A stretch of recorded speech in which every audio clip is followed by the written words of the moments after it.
What up, everybody? Good morning and a very happy Thursday to you all. DK Show coming to you from the TDS Sports Talk Studios this morning. Appreciate you tuning in, however, wherever you're tuning in from. If it's on those radio dials, 105.1 FM, 790 AM. Also available to stream online at sportstalk1051.com. You got your Alexa devices. Just say, Yo, Alexa, play WAYY. Got the app, download it, take it on the go. You can do that. You've also got the video streams that are also up and rolling here this morning on YouTube, Facebook, and Instagram and Twitch. Bunch of different ways for you to be tuning in here this morning. But a big thanks again for making us a part of your starts on this Thursday, the day before the Major League Baseball season picks back up tomorrow. We'll be back in action with some games and such, especially the Brew Crew. Going to be back in action, and it'll be a tough one to begin. Their second half of the season, if you will, hitting the road, taking on the Dodgers. I'm sure the Dodgers would love nothing more than to kind of get the Brewers back for the Brewers sweeping them not too long ago. So we'll see how that all kind of transpires and such. But I want to talk a little bit about, because obviously with it being the 17th year or July 17th, and we're just a couple weeks away from the MLB trade deadline, and I know that that's going to be something that a lot of Brewers fans are going to be paying attention to and kind of following along here to see if the crew is going to be making any moves before the deadline and such. But I want to talk a little bit about the pitching, maybe specifically the starting pitching for the Brewers. But we've talked about the plethora of potential starting pitchers that they have. They're going to get Nestor Cortez back here shortly. Tobias Myers was called up before the All-Star break and such, and he had been pitching really well down in AAA, maybe kind of looking like the Tobias Myers that was from last season. So how would you kind of put yourself in the shoes of Matt Arnold? Because it's I would say kind of a tricky issue, situation, whatever you want to call it. But how would you handle the pitching rotation, staff sort of thing? You know what I mean? Like, because Freddie Peralta is still being mentioned in some possible trade rumors. I mean, they're still out there, and Freddie actually addressed it a little bit with John Heyman from the New York Post on Monday earlier this week. And he said pretty much, quote, "You know more than I do. Of course, I've been waiting and seeing a lot of comments about it." But he also went on to say, "I'd love to stay my whole career with the Brewers. This is the team that gave me the opportunity and developed me." And there's been some other, thoughts. I know MLB.com, one of their insiders, had noted, Fines had said, Freddie Peralta, Jose Quintana as potential ideal candidates, trade pieces for contenders out there. And, it said, why would the Brewers trade away pieces of their highly effective rotation? Because that's how the Brewers do business. Peralta is making $8 million this season and has an $8 million club option for 2026, making him a very attractive addition for several clubs. Quintana is owed less than $2 million for the rest of 2025, making him the ideal rental for clubs that seeking a rotation upgrade without adding substantial payroll. Brewers have a starting pitching surplus, especially now that Mizrowski has taken the league by storm. So moving a starter to address another area of need could be the best approach for Milwaukee.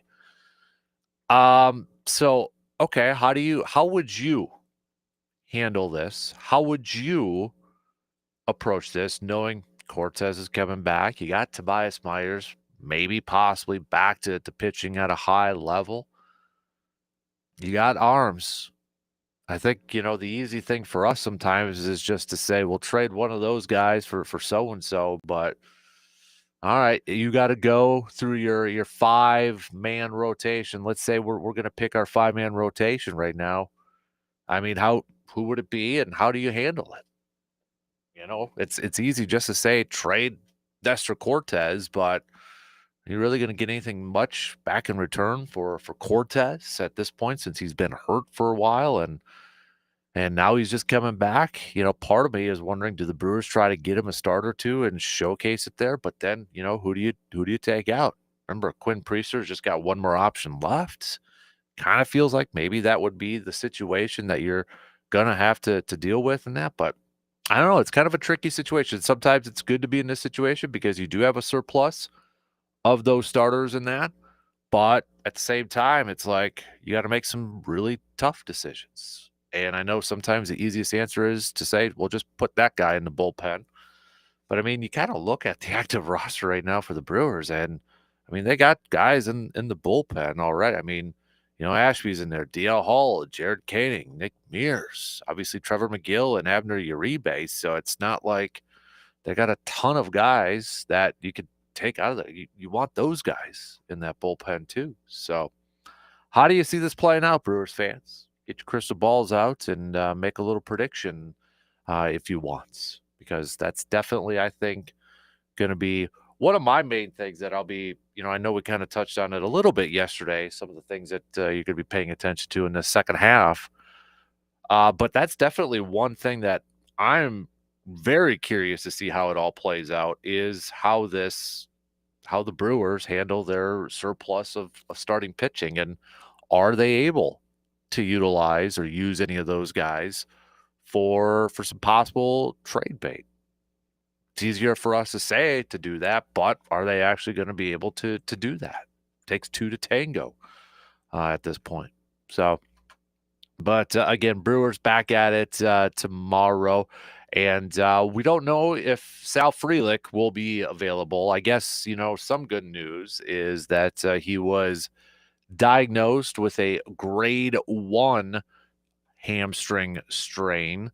Sounds like the Brewers are giving him all the way up to, tomorrow's game before they make a decision whether he's going to be on the injured list or not. So, I guess, these last few days I'm sure did really help and such, but it sounds like, yesterday when it was first reported out there, they were going to give it 48 hours to see where he's at before deciding on whether he was going to be on the injured list or not. So, but it does leave his status in doubt going up against the Dodgers. So, be interesting to see what that outfield kind of looks like now if Sal Frelick isn't able to go.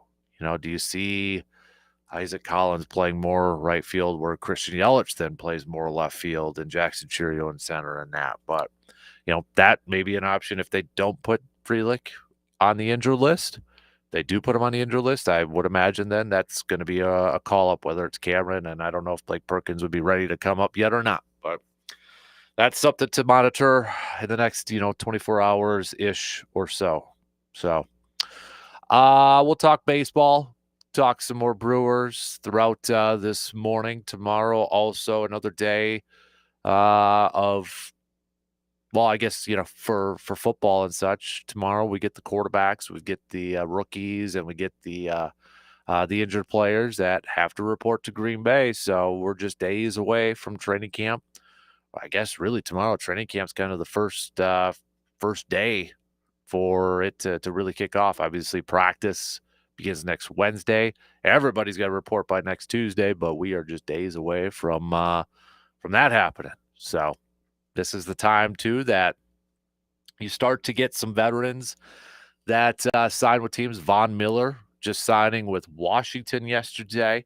So of the available, if you had to pick one of the available veteran free agents that are still out there, and Green Bay has done this before too, and a lot of teams do this. They'll add a veteran piece right before camp or maybe shortly after camp begins. But of the available veteran free agents out there, who would you like to see Green Bay at? Is it a Jadeveon Clowney? Is it a Rasul Douglas? Those are some name guys out there. Is it another veteran receiver like an Amari Cooper or something like that? If there is a veteran that is still out there that necessarily, not necessarily would probably guaranteed a roster spot, but is there a veteran out there that you wouldn't mind Green Bay saying, give him a 1-year deal and add a little depth, add a little competition, see what you got, kick the tires on that veteran? Hit me up with your picks with a quick text 715-830-1912 on that Shoe Doctor's bullpen line this morning. So we'll hit that up. We'll chat a little bit with Jake Bulks coming up at about 8:30 this morning. So if you have any questions for our DNR warden buddy, Mr. Jake, just again hit those up or hit me up with those on that texting line at 715-830-1912. So we'll get to Jake coming up at about 8:30 this morning. So we'll hit that up. We'll do a little game time, probably a little receiver defer and such. It is Thursday as well. So it's our tip of the cap Thursday. If you'd like to kind of, send over a tip of the cap. It's kind of like a shout out and such. But if you want to do a tip of the cap to somebody or something, you can play along with us and send those to us throughout the entire morning. So, and I know the Open has already begun, but if you do want to make some picks for the Open, you can send those on over too. It looks like what we got Olson right now, the leader at 5 under. Westwood is at 4 under right behind them. So, God, kind of just scrolling through the Kepka's 1 under through 7. Scotty Scheffler 1 under. So who are some of the other names? Xander Schauffele is at even. Morikawa is even right now. So, but yeah, if you want to send over your picks for the Open, you can do that too. Not everybody is out on the course yet, but we got some that are going to be close to finishing up already here too. So, but we'll got to keep you updated on the leaderboard with that too. So, but let's get things going here this morning. Coming up, we'll talk a little Brewers baseball as we get set for the second half. That will officially begin tomorrow. So we'll hit that up. But what would you do with this surplus of pitching? And I know it's the easiest thing is to say, well, trade this guy, and such.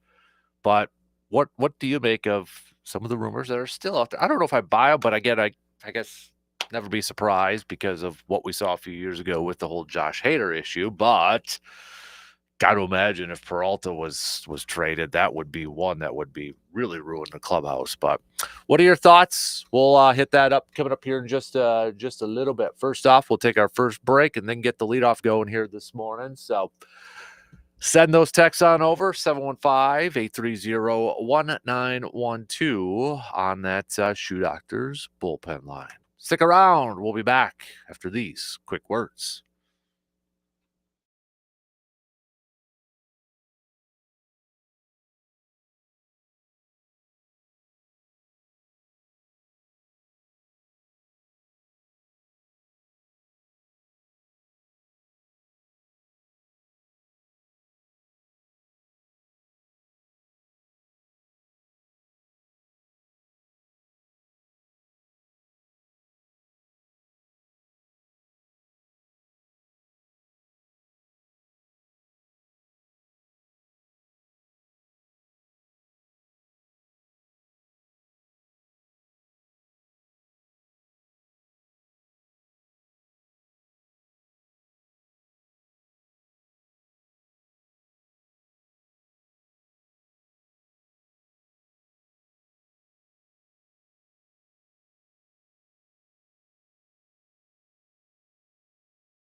2 weeks from tomorrow, we'll be on the golf course at Lake Hallie Friday, August 1st for the 5th annual Kasper Classic. Just 2 more spots remaining for the 1 p.m. tee time. So if you're interested in becoming a whole sponsor, that includes a team, or you just want to sign your 2-person team up now, just go to sportstalk1051.com. So sign up your 2-person team today by heading on over to sportstalk1051.com. A big thanks to all the teams who have signed up already. We're at about 116 golfers, I believe, that'll be competing for the title belt.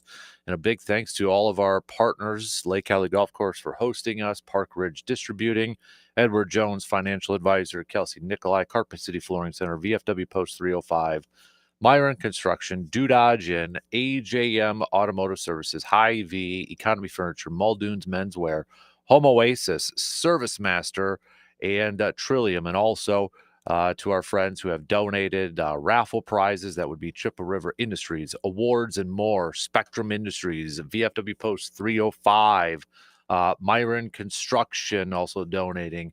The Packers also donating. We got some Brewers tickets as well. So, and I know we got some more coming down the line here too. So a big thanks to everybody who has signed up, and hopefully we can get those final 2 teams filled up, and we'll be a 5th straight year of selling this this tournament out, and it all goes to help Backyard Dreams. So, and yes, I don't know how some of you remember this, but appreciate it. Surveyor Evan and whoever digital something is on YouTube and a couple other people, thank you for the birthday wishes this morning. So today's your birthday? Yeah, see, they remember it. Not you. You don't. So well, you didn't wish me a happy birthday on my birthday. Yours is in February. So no, it's not. Yes, it is. Or no, that's your work anniversary, because you make sure to tell everybody that's your work anniversary. Well, I don't. Other people do. So, but yep. Well, happy birthday. Thank you.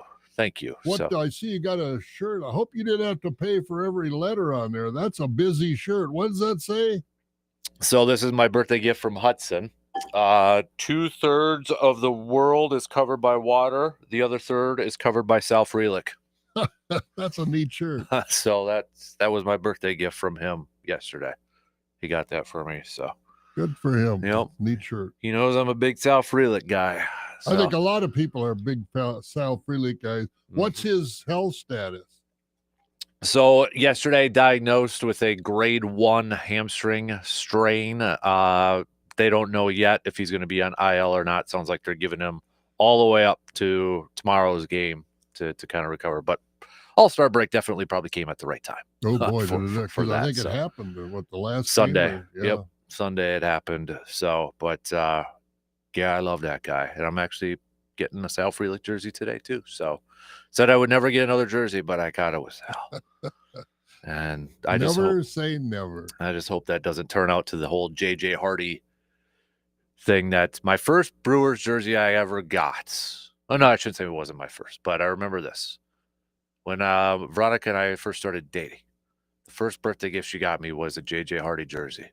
Week later, he was traded. So, oh boy, and that surprised me too, because I like JJ Hardy as well. I thought he's a great shortstop, and they let him go. Yep, that was to the Twinnies. That was the Carlos Gomez trade back then. So yeah, hopefully it doesn't jinx it again today. But no, thanks everybody for that. Appreciate that. So looking at those two guys, just kind of in retrospect, JJ Hardy, Sal Frelick, which had more value? How much? I think Sal Frelick would have more value, don't you, than JJ Hardy had back then? I know JJ made an all-star team with the Brewers and that. He was, and a little bit more of a power hitter, obviously, than what Sal. But Sal's just that glue guy. You know what I mean? I mean, he's just that.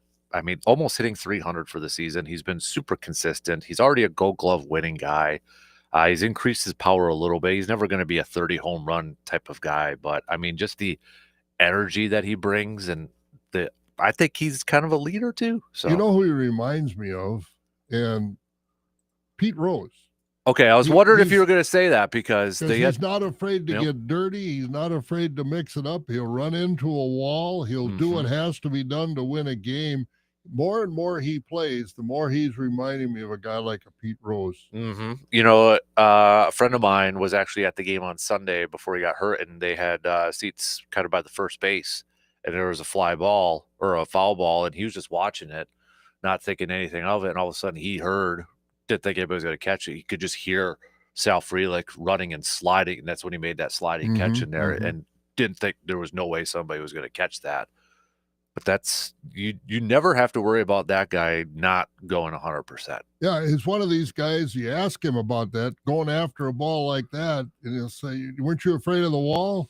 His answer would be something like, the wall's padded, so I'm going after it. I mean, he never gives up. Well, that's why he's a Gold Glove outfielder and so young in his career. Yeah. I mean, even like it was earlier in the season, he was asked about, left-handed going up against left-handed pitching or something like that, because he's a left-handed batter, obviously, and he made some sort of comment about like you got to be, he's willing to like die in the box or something like that. So and a year and a half ago, I would have said that would have been Terang, but Sal Frelick has really, I don't know, just gotten more involved. Terang's a great player. I mean, nothing at all against Terang, but I think Sal Frelick is cut from a different cloth, so to speak. They're both great. I'm glad they're both on the Brewers, but I think Frelick is more of that dog in him. If he comes away from a game where his jersey's not dirty, you kind of wonder what happened in that game. They played on artificial turf. Right, yeah. Yep. So, but no, I hope it's not, I think we always get nervous with hamstring injuries and such, especially for a guy like that doesn't know how to probably turn it down a notch. So I got to imagine they're going to be a little cautious with it, but now you kind of look at the depth for the outfield if he is going to be missing time. Does that mean Yelich plays more left field, and then you throw Isaac Collins in right? Hopefully Blake Perkins is close to coming back up. I don't know, but that would definitely change things up too, because you look at what Sal Frelick has done since being in that leadoff spot. Let me bring up these crazy numbers if I can find them really quick. From Sal Frelick, ever since he was put in that leadoff spot. I'm going to see if I can find it here quick, so it might take me a couple minutes. But the numbers obviously have been offensively, team-wise, way better since they moved Frelick into the lead-up spot. Well, no question about it. And another guy that you keep frustrated about, wondering where he's at, is Garrett Mitchell. Is he ever going to get back on the field? He's a good player, could potentially be a great player, but you can't be great if you're not on the field. So that's another guy in the outfield mix that you'd sure like to have. This was from Adam McCulvey. There are a handful of dates one can select to pinpoint where the Brewers turned their season in the right direction. One of them is June 12th, when Frelick moved up to the leadoff spot permanently.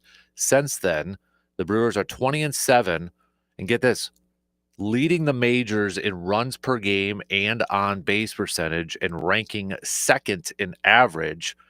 But now there's a big question mark going into the second half after Frelick left Sunday's finale with a left hamstring injury. And I think this is, just a little bit tells you how well respected he is within that clubhouse. Pat Murphy, after the game, made the comment, said, made my heart hurt when Frelick left, that game with that hamstring injury. So, but those are some I knew their offense was better, but when you talk about leading the majors in runs per game and ranking second in average and such, I mean, you talk about a table setter and a guy that get things kind of going there. It's been Sal. Yeah, and you watch him in the batter's box in that leadoff position, and he seems like a perfect leadoff guy. He's not flailing at pitches. He looks at pitches. He takes a lot of pitches. He makes that pitcher throw 4, 5, 6, 7 pitches to a leadoff hitter, and that adds up the numbers for his pitch count. Yep. And that's important nowadays. It used to be years ago, so what? But now these pitchers are on a pitch count, and you all of a sudden have 7, 8 pitches to the leadoff guy, and you got 10 or 15 to get out of the first inning or more. He's not going to be around long. Yeah. Yeah, you mentioned that, didn't used to be like that back in the day. We were doing kind of this day in history. It was just a couple days ago. Remember Moose Haas, the pitcher for the Mm-hmm, Brewers, mm-hmm. and it was a day just a couple days ago. He pitched a complete game shutout. I think it was against the Yankees, but the other Yankees pitcher, he pitched 8 innings, gave up 5 earned runs.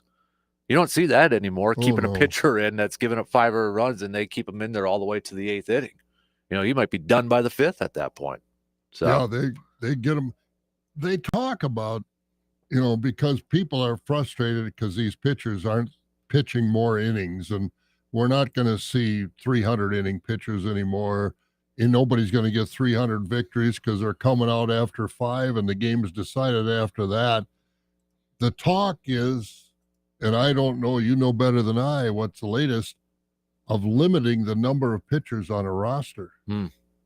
So I don't know if, that would force the managers to leave these guys in longer Mm-hmm. and put more position players there. Mm-hmm. So I don't know how serious that talk is, but they can always change the rules to adapt to public awareness. And I think the public is aware these guys, there is no workhorse in the major leagues right now. Yeah, I think we saw that a couple of years ago when they changed the rule too, where you had to face 3 batters, Yep. right, to keep those guys in there, unless obviously the inning ends and such. But you saw that change a couple of years ago. I'm sure something like that would have to go through CBA and NFL or MLB Players Association ordeals, and we know baseball and the Players Association haven't been too quick to agree on a lot of stuff over the last how many years. And I don't know how they would feel about that because they're not going to expand the rosters. There are only going to be so many guys on a team. So does the players union support the pitchers and say, no, you got to have 15 pitchers or whatever on a 25-man roster?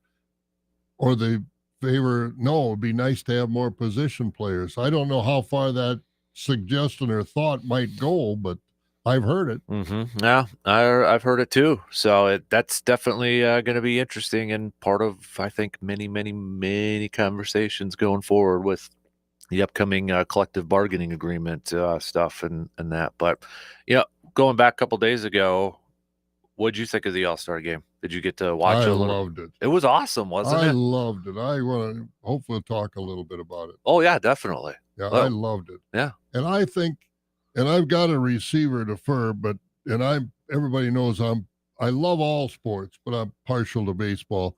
But the All-Star game is now the best All-Star game among the major sports. Oh yeah, definitely. I think and C-Bob made a good point yesterday because I threw in NHL and I thought what NHL did to adjust it last year with the Four Nations was awesome. But like Yeah, he I made the did point too. too, Yep. is like that was more of a tournament, which he's right. Mm-hmm. This is still kind of a pure one game All-Star, so I'd still go baseball. And I Number one. like the rule now. That swing, the 9 swing deal was genius, I think. But these pitchers know they're going to pitch 1 inning. They're going to give it their all.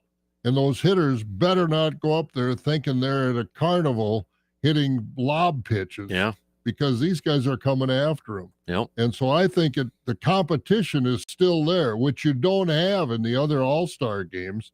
And I think it's great. And boy, the way that game ended was, I didn't know that rule was coming. Mm-hmm. And I wonder if it'll change in the future. Well, because everybody said, where was Ohtani? Where was the judge? Well, they left. Well, that's the conspiracy going on right now, because the rule apparently is that the managers had to turn in who they would have in a swing off like a couple days before. Like they had to turn that in, which I don't want to get all conspiracy theory here, but I would think if I'm Dave Roberts or Aaron Boone and I had to turn it in a couple days before the game, wouldn't I have Judge and Ohtani on my swing off list? Well, maybe they talked to him and said, hey, would you hang around? And maybe they said no, they're leaving as soon as they come out. That's because that's the part of it too, is that people said they saw Ohtani like leave early and like way before the game was even over with. Judge too. And they saw Judge getting in his limousine in about the 5th or 6th inning. Yeah. So I don't know. There's that conspiracy theory going out there. But Logan, we talked about it yesterday. Logan Webb, who pitches for the Giants, he was talking with Ken. Was it Ken Rosenthal or Jason Stark? Jason Stark, and he said he was in a texting group with some other pitchers. They love it, and they want to see that implemented so there's no more extra inning games. I was going to say, I wouldn't have a problem with it. I mean, I'm okay. I was going to ask you that, but the Brewers would be at a disadvantage. Well, that would make teams have to find some power bats then, right? Yep. So it would force them to find a hitting third baseman. So I was actually going to ask you that because he did make a comment. He's like, "There's probably some old school, baseball fans that wouldn't like it, but as he said, who cares?" So I was kind of curious to see. Well, I'd rather see that. I don't like this. Put a guy at second base. I don't like that at all. I understand why they're doing it to save arms. If they go, it's exceptional. What the Brewers and the White Sox years ago, 26 innings or whatever that was. But I'd rather see the home run 9 swing deal versus what they do now. I don't like the runner at second base. And I like Luke said yesterday, if they do the swing thing, I would make sure that those home runs don't count for stats. Oh no, they wouldn't. Because then you might have a guy that would hit 100 home runs in a season. No, you couldn't do that. You couldn't do that, yeah. Very non-competitive situation. The guy's throwing them lob balls right, up there. Exactly. So it couldn't count as far as the stats. Right. So and whether that would cause a problem in the standings, I don't know. But if it's a uniform across Major League Baseball, I don't see a problem with it. I think the fans would like it too. Yeah. They always say baseball games, they're not anymore with a pitch clock, but baseball games are too long. They're too boring. They take too much time. You go into extra innings and it's on and on and on. I think this would be great. Well, then, kind of going back to your pitcher thing, wouldn't that kind of not put as much stress on pitchers, because you're not doing the extra innings and such? Oh, absolutely. Kind Maybe of that. They could go to a pitching limit on the roster. Pitcher limit, only so many pitchers. Because you're only going to go 9 innings, for a game. So, and I don't know what it'd be interesting to poll the managers and the rest of them to see what they would think of changing the rules too. Because it would be a strategy thing. Well, you look at college football. Put the ball on the 30-yard line. You both got a shot at it, and it could go 2 or 3 or 4 or 5 overtimes, but still, it's more thrilling than just extending the game under normal rules. Yeah. I mean, it's kind of like hockey with the shootout when you get to that point. Soccer with the kicks too. So, but I think it's going to end up being discussed. Well, I think this was so much more of a success than they ever expected it would be, especially with the drama with the way Schwarber ended it. I think that was got a lot of attention to it. It really did. The other question is, should Schwarber have been given the MVP? I don't know if I would have given him the MVP. Yeah. I mean, it was to go 3 swings and 3 home runs is pretty epic, but I don't know. I go back and forth on that too, because it did win it for them too. Oh, yeah. So it's like, I don't know, because it probably would have been Pete Alonso. Oh, no question. So I don't know. I go back and forth on that one. But I think it was I loved it. I ended that game I watched that with a smile on my face, and I think they got it right. Yep. And you can't say that a lot of times in pro sports. They got it right. It was a big win for baseball this week. You bet. And then I know I've mentioned it many times, but the Hank Aaron tribute was so awesome. That was spectacular. It kind of gave you goosebumps a little bit. Like obviously I wasn't around when that happened, but when they first did the projection, I thought they were real players out on the field when they first did that, and that was really cool. So I can't believe, when that happened, and the only thing that tarnished it for me were those 2 guys that got on the field and ran with him. That, to me, was inexcusable. And I can't believe in this modern day of technology, they can't wipe those 2 guys out of those videos. So Hank Aaron's running around the bases all by himself. Because that, to me, every time I look at that, it tarnished the moment. Not what he did, but this was his limelight, and these Mhm. two dopes are running on the field with him. And I just would like to see it sometime wipe those two guys out. Somebody's got to be able to do it. Mhm. Oh, yeah, I'm sure they could do that easily, so but I don't know how they did it with the firework or whatever that thing was too, but that was Oh, the whole thing was awesome, it was. It so was just a great night for baseball. Mhm. A great week. The home run derby was great. I mean, that was one of the better home run derbies. Mhm. And and this guy, what's it from Seattle? Cal What Raleigh? Cal Raleigh? I thought I saw him leaning on the railing of the dugout during the swing off. Probably, Now, yeah. why he wasn't in this thing? Right, that's what a That's lot of what people are. Mhm. I don't know. That's the only thing. If you're on the All Star team, you don't leave till the game is over. Mhm. Yep. And then because would it have been different with Judge and Otani and who else? I don't know. It was great the way it was, Mhm. but everybody said, "Well, why is this guy there? Where is Otani? Or why is this guy there? Where's Aaron Judge?" Mhm. It just that's the only thing that people will say was disappointing. The Mhm. home run hitters weren't there. Yeah. Otani, Judge, and Raleigh, none of those three was involved. Right. Yeah. Can you imagine if it was just like Judge versus Otani? Each gets 3 Oh, pitches. God, that would explode all over the place. oh, would it ever? Or So if they'd have been if you were the managers and you had your whole both rosters were full for the swing off, you'd have put Otani and Judge in there. Mhm. Where would you have put them? Leading them off or batting third?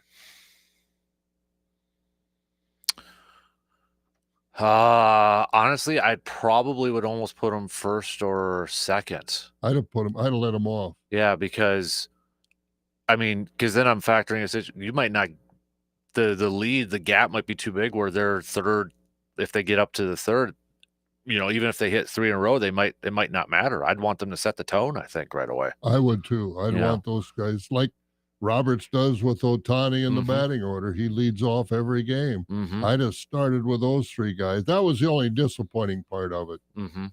Yeah. to see how far they might have hit some of these balls. Right? But I think the three swings was the key. Yep. It's not like you got 10 pitches or 15 pitches. You got three swings. You decide which ones you swing at. But Mhm. that's the only thing that I think was missing Otani and Judge and Raleigh not in that swing off. But it And was still very dramatic and very well done. you think about it too, that's not Schwarber's pitching coach or position coach, but that was a Dodger guy. So he wasn't used to him either. That just makes it even a little bit more impressive for Schwarber. And that third one, boy, couldn't Yeah. be more dramatic. He almost screwed himself in the ground, went down on his knees. It was just great. Yeah. Yep. All right. Hey, we got to take a quick break, but keep your thoughts coming. Hit me up with a text or hit us up with a text 715-830-1912. Quick break. We'll be back to finish up the first hour already after these quick words.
Speaking of the Brewers, you could get on the bus with us for the game on August 24th, taking on the Giants, and that is also the Euchre Celebration game. So if you want to head on down to AmFam Field and see the Brewers take on the Giants, which could be maybe some potential playoff implications there, but also see the festivities to honor Bob Euchre, just head to wiscotrips.com to reserve your seat on the bus. Game tickets, round trip motor coach transportation, and a tailgate party from Premier Catering. So get your tickets now before it's too late by heading over to wiscotrips.com.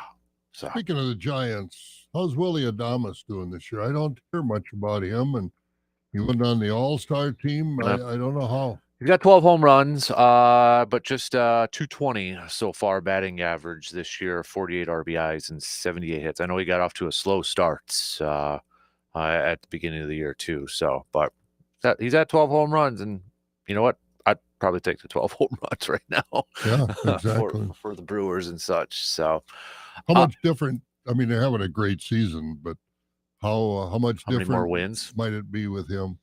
Those 12 home runs, because what Ortiz at shortstop, does he have a home run or? Yeah, two? I mean Ortiz has I think is he 6 right now? Oh, he does have 6. Yeah, because he did have that grand slam just a couple weeks ago too. Oh, that's So right. yeah, 6 home runs he has. Well, that's So 12 versus 6 isn't out of this world difference. Mm-hmm. Yeah, it's just the average and the OPS a little bit. Joey Ortiz just hitting 210, and I think it's the situational stuff too. When it's Joey Ortiz, when how many times has he been up there with runners on and runners in scoring position, and you watch 2 go straight down the middle, and then you swing at the third one that's completely out of the zone. Mm-hmm. That's the really frustrating part. Yeah, it is. Hopefully, he's getting better. Mm-hmm. So, what should the Brewers do with their surplus of pitching right now? Because you're going to get Nestor Cortez back. Tobias Myers is back on the ball club. He was called up before the All-Star break. Do you ever have enough pitching? Well, who do you throw out there, and then who do you throw in the bullpen? The easiest thing is to say we'll trade one of them, but there's still some rumors out there that could the Brewers trade Freddie Peralta, which I would say would be worse than the Josh Hader thing. Oh, absolutely. And Freddie was asked about it on Monday by John Heyman, and Freddie just kind of downplayed it, said more than me, but he said he wants to stay in Milwaukee for his rest of his career because that was a team that gave him a chance and developed him. I don't think that's going to happen, but and that's where they always say major league sports are business, mm-hmm. but it's still a personal. The player has a relationship with the fans. They develop a relationship with their city, especially in a city like Milwaukee, Mm-hmm. where to us in Eau Claire, Milwaukee's a big city, but in the realm of the world of Major League Baseball, it's not. Mm-hmm. And so you go into a grocery store in Milwaukee or Ashwaubenon or wherever, Waukesha, people are going to know who you are. Mm-hmm. Not necessarily in LA or New York or even Minneapolis or Chicago. Mm-hmm. And this, that's why it kind of bothers me, because Freddie Peralta obviously wants to stay. And here, the sports writer ask him a question. I don't blame the sports writers, because it's part of the world of big business, which big sports are nowadays. But Yeah. from the fan level, it is disappointing that they start, like Giannis, putting all this trade talk out there. As a fan, it's frustrating, but it's a world of big business. It is. I mean, it kind of goes back to the whole I'm saying that I'm going to get my Sal Frelick jersey, but that's what makes me nervous to invest a lot of money on something like that. And the guy might be gone. That's honestly like Hudson last year. Wanted a Dame jersey for his birthday. Got a Dame jersey. He won't wear it now anymore because Dame's not on the Bucks. But it's stuff like that. And Byron Buxton has been talked about possibly being traded for how many years, and again this year he's talked about it. But he recently said he's got no trade clause, and Minnesota's his home, and he wants to stay in Minnesota. Good for him. And I'm like, And I'm sure the yeah, fans appreciate that. yep, absolutely. You know, And Sal Frelick, he's just so young in his career. It's not something on the front burner yet. But if free agency come up, would he want to go back to Boston? mhm, That's where he came from. right, Boston's big time, it is. and you hope he appreciates the chance he got in Milwaukee. I still remember when they brought him up. He had a heck of a debut. Yeah, he Couple of did. those made Yep. big catches in the Yep. outfield he had too. So he's only 5'8". I mean, he's a small guy out there, but that's the thing too. Like I feel like it has changed so much in the last, I don't know, 25-ish years or such. The player movement in all these sports. When I was and there weren't as many teams back then, but for baseball, like I said, I've grown up as a baseball, played all sports like you did, Hmm. but baseball was my number one. I knew the rosters of just about every team in the National League. Yeah. You knew who they were because they weren't leaving every other year. Yep. And so they stayed there. You had Ernie Banks, Ron Santo, Glenn Beckert, Billy Williams. I knew the Cubs roster about as new as I knew the Milwaukee Braves, especially after the Braves left town. Hmm. And so as a kid, we did that. We had the baseball cards too. Yep. I mean, you got a nickel, you spent it on baseball cards and a piece of gum. Yep. And so you knew as you looked at those cards who these players were, but it's a different world now with the way the contracts are, the more teams, it's just a different world. And is it better? I don't know, but it's sure different. Hmm. Oh, even like is it Reynolds from Pittsburgh?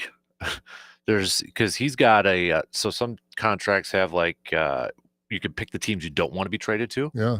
And his teams apparently are all like Yankees, Dodgers, Red Sox, like the big ones out there, and people are criticizing him for he's like, well, he never wants to win then. But if he's not comfortable going into why should we knock him for that?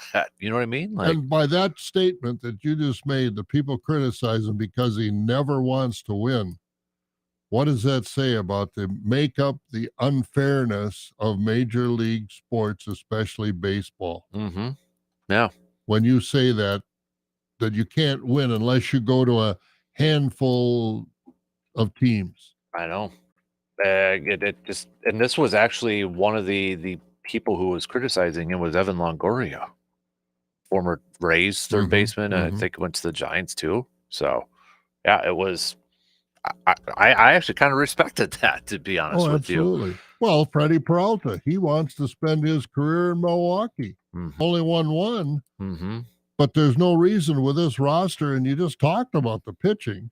It starts with pitching. yep, And if the Brewer pitching staff in the second half is going to be healthy and strong, this team is going to have to be dealt with yep, because the Cubs pitching is not good. They've right. got a lot of injuries. And so be fun second half. It will be, and I'm anxious to get it going. So, all right, we're gonna talk some more baseball. Got to take a quick break, some news updates, and we'll be back after these quick words.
Second hour kicking off right now on this Thursday morning. Hopefully you're all off to a fantastic start if you're up and at it.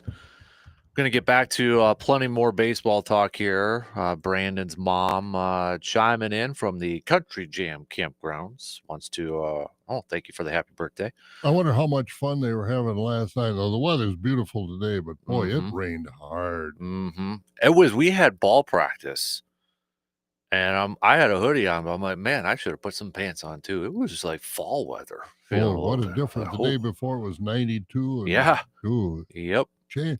That's what they always say. If you don't like the weather, wait 5 minutes. Exactly. In our area, it'll change. Yep. Thank you, Mike, as well for the wish. Evan saying that it's also his birthday, so happy birthday. Well, happy birthday to you too, he says. First, again, happy birthday to you, Evan. Thank you for the birthday wish. But he also asks, what do you think the new Packers jersey reveal will be next week? Don't know, but yeah, next week at the shareholders meeting, first day of training camp, we're going to find out a new alternate. Rumors are they're going to have a leather-looking helmet and such, so we'll see how that all plays out. More marketing. It is, but I'll tell you this. If it is a leather-looking helmet and it's from the Don Hudson era, bingo. So they suckered me into that, so I'm going to have to save up a couple paychecks for that, though. What do you think the cost would be on something like that? $250? I think the quote-unquote authentic one will probably be more than that.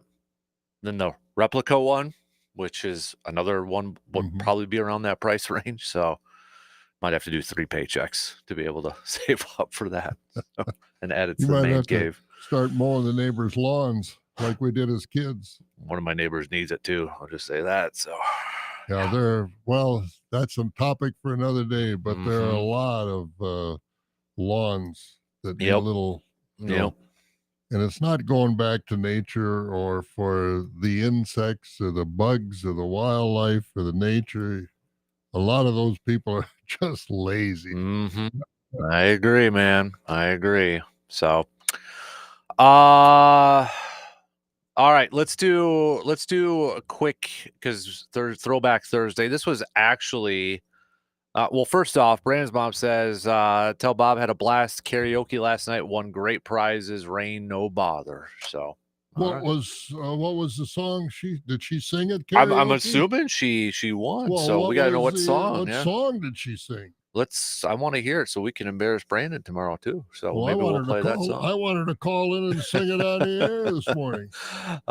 So while we wait for her response, this was actually from yesterday, but it's kind of a big one. But yesterday was the anniversary of Joe DiMaggio's hitting streak coming to an end. Oh, really? So that happened yesterday.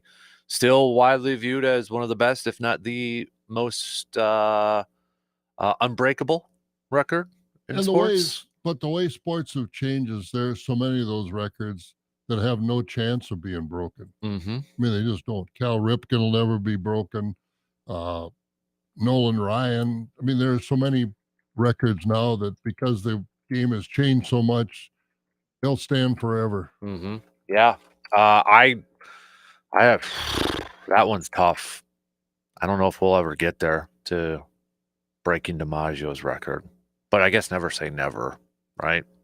They broke the scoring hockey record. I don't think like Cal Ripken, nobody is doing that with the whole load management and stuff like. I can't see that one ever happening. Nobody's going to break these pitching records either. Right. We'll never see another 300 game winner unless they restrict the rosters. And these guys won't throw 250, 300 innings anymore. I mean, even the kids that come up to play in the Northern League, I've got a friend of mine I went to high school with. He lives in Texas. His grandson is from a school in Texas, a pitcher. He pitched with the Loggers this summer. He's already at his coach's limit. So the coach wants him to come back to Texas. We're only in July.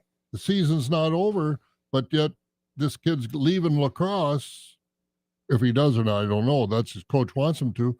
But they're given a pitch limit before they ever come up here. And I don't know. It's just a different game. Good, bad, or indifferent it is, but it's different. And the kid's going to go back to Texas. I don't know, but his coach wants him home. Yeah. And that makes it, yeah. I know we've talked about that with the Express and Mm-hmm. Coach Varsho and such. Yeah, that's something they have had to adjust to over the I know. last few years too. So, Yeah, better be careful. I have to get old Vic Cable's arm warmed up again and get him back on the mound. speaking of the Express, still the All Star break, but they are back in action tomorrow on the road against Waterloo. They'll be back at Carson Park Sunday and Monday, taking on Lacrosse. Express right now in second place in the division, a couple games back from Duluth, so chasing that second half I've got a championship. collector's item. I threw the first pitch out here earlier for a game. And, they give me that ball now, that first pitch. And I went over and I had Vic autograph it because I remember watching him pitch in his younger days. So I've got autographed Vic Cable Express baseball that I'm not going to let my brother get a hold of so he can sign his name on it. But I got to tell Vic, don't sign any more balls. Right, So I've got a right. collector item. Put that thing on eBay, man. See how Yeah, much you can get in return for it. that's right. So, but what was it? Harper Valley PTA. We are on the Jam website. Jeannie C. Riley. Okay, there you go. We're on the Jam websites. So all right, you have to check that out. It's a That's little one bit of my later on there. all-time favorites. Is it really? Oh, Harper Valley PTA. Look at that. You two are Yep. making You some know that friends. song? I'm not good with songs. I probably do if I heard it. You would if you heard it. Yeah, I just name wise, I'm not good with that. I'm not Luke Anthony when it comes to Yeah, that no, stuff. Luke's in a world of his own when it comes to that. Mm-hmm. But it was a fun song. Exactly. Hey, quick update. You want to know who's on the leaderboard for the Oh, Open? that's right. The Started Open. this morning. Yeah. So we got a couple of people who are in the clubhouse at 4 under, and I'm probably going to mispronounce their names. I apologize, but Olsen, Jacob Olsen from Denmark, he's at 4 under, and then Haitong Lee from China is at 4 under right now. Lee Westwood, just a couple names. I won't go through everything. Lee Westwood's 2 under. John Rahm is 2 under. Phil Mickelson 1 under, and he's in the clubhouse right now. He is actually tied for 11th. Xander Schauffele is also 1 under, and Scotty Scheffler 1 under. Stuart Sink 1 under. There's a name we haven't heard about in a while. Stuart Sink. He won he won the Open. He won that. Wasn't he the guy that beat Tom Watson when Yep, Tom Watson think so. tried to come back and win his 6th Mm-hmm. and lost it? Made a bogey on 18 and lost in the playoff. Mm-hmm. A couple more. Patrick Reed's at even. Adam Scott's at even. Sergio Garcia's even. I don't like, and I've said it before, I don't like that live tour, and there's a lot of live guys you're mentioned there. Brooks Koepka 1 over. Colin Morikawa 1 over. Ricky Fowler 1 over. That looks to be about it right now. Not everybody's on the course yet. They have not. Not everybody has teed off. So Rory McIlroy hasn't teed off yet. Victor Hovland has not teed off yet. Rory and Justin Thomas and leave Tommy Fleetwood in the same group. That'll be a fun one. Shane Lowry, of course, was the one at the last time was at Port Rush. I don't Mhm. know how he's doing, but they say he had the best celebration of any Open winner ever. Mm-hmm. Lots of beer was consumed, I guess, for days and days and days. He celebrated long time. That's the way you're supposed to do it, right? Oh, So native son. yeah, he's 1 under through 9 right now. Oh, good. So, I tell you what, let's take a really quick break, and I want to get back to some more baseball talk coming up here. So, really quick, we'll transition to more baseball talk. Get your picks in. If you haven't made a pick for the Open, though, send them on over. All right, text us. We'll be back in just a couple minutes.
So the second half of the season doesn't officially begin until tomorrow when the Brewers take on the Dodgers, but that's going to be a tough start to a second half. Cubs will be taking on the red hot Red Sox before the second half here too. So, but we've been talking a little bit about the pitching and such with the Brewers because Nestor Cortez is going to be back here soon.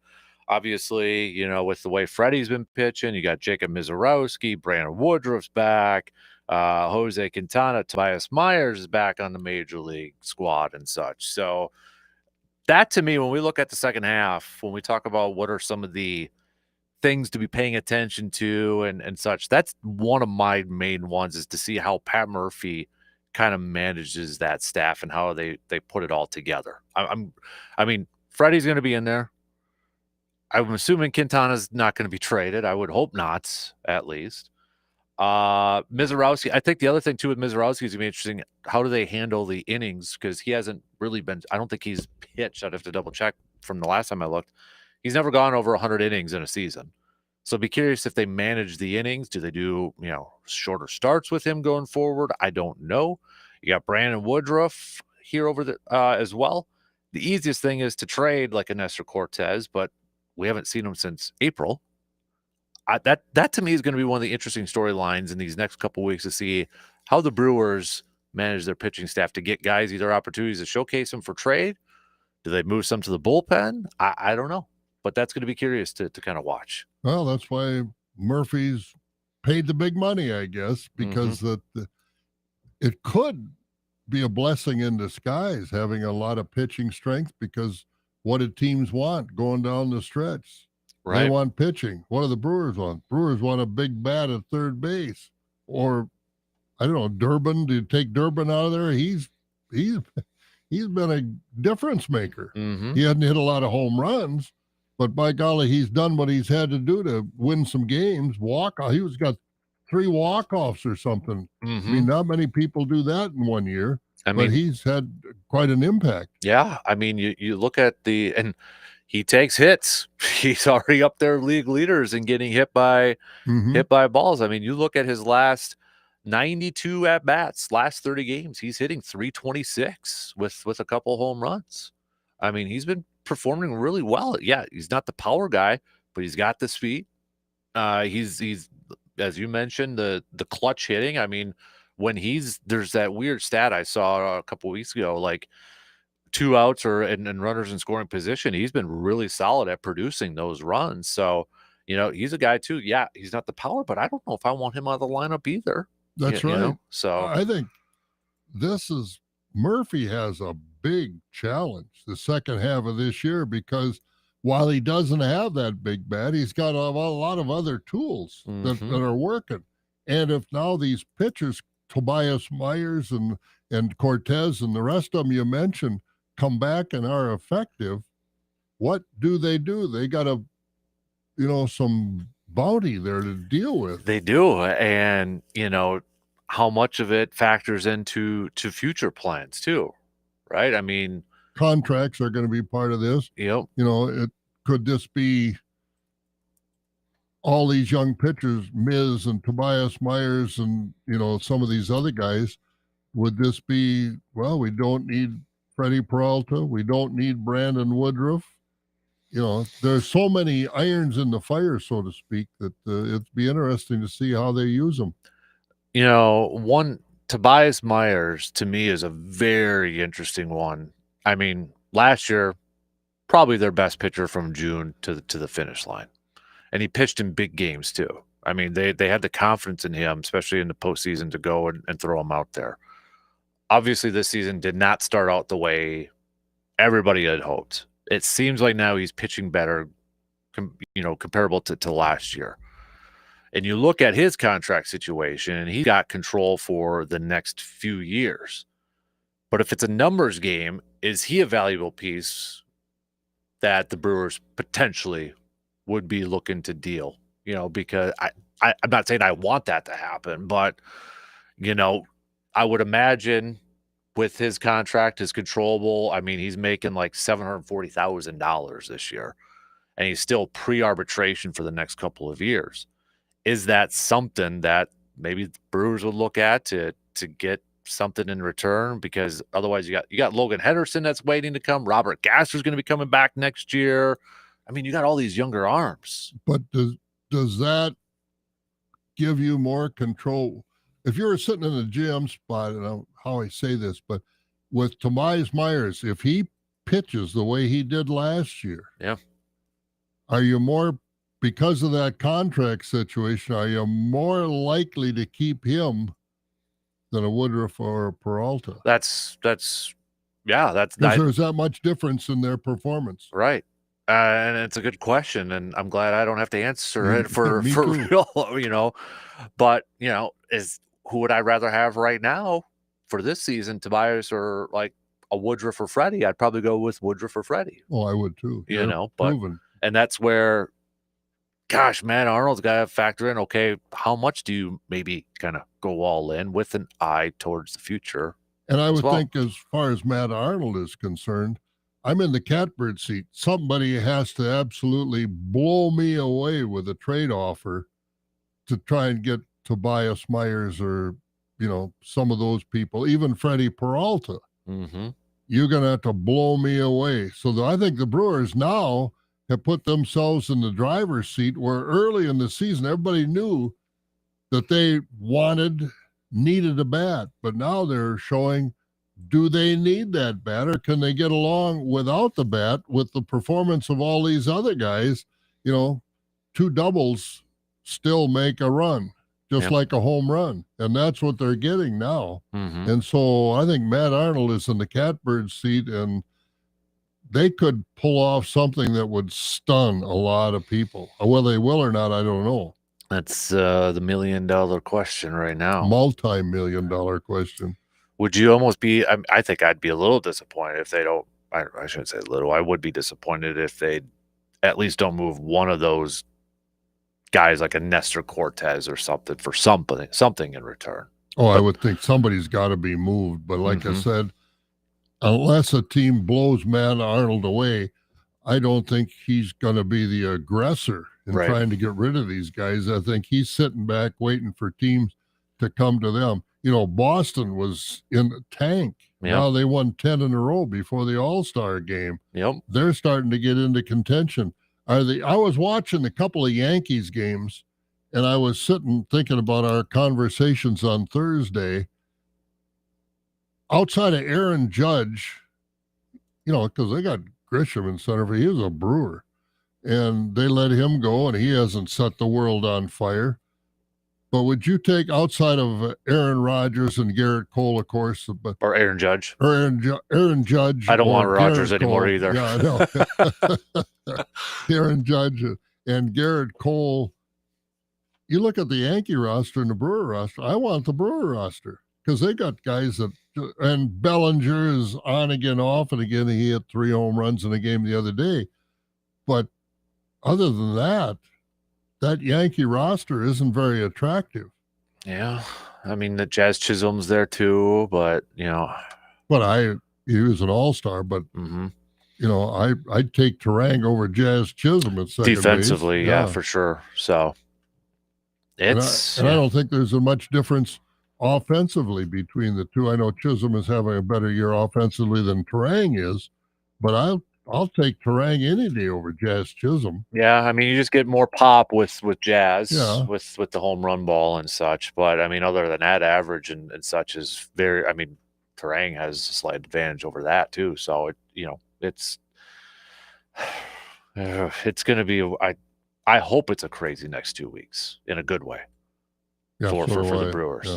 But it's going to come up quick. Yeah, I don't want to see them breaking up the core of this team. Mm-hmm. But some of these pitchers that, and the publicity they're getting now doesn't hurt either. Talking about all the pitching, all the arms the Brewers got, and a lot of these teams that are looking for pitching because of injured pitchers or lack of performance of pitchers, they might see that and say, we got to go get one of those guys, but we got to give up so-and-so to get them.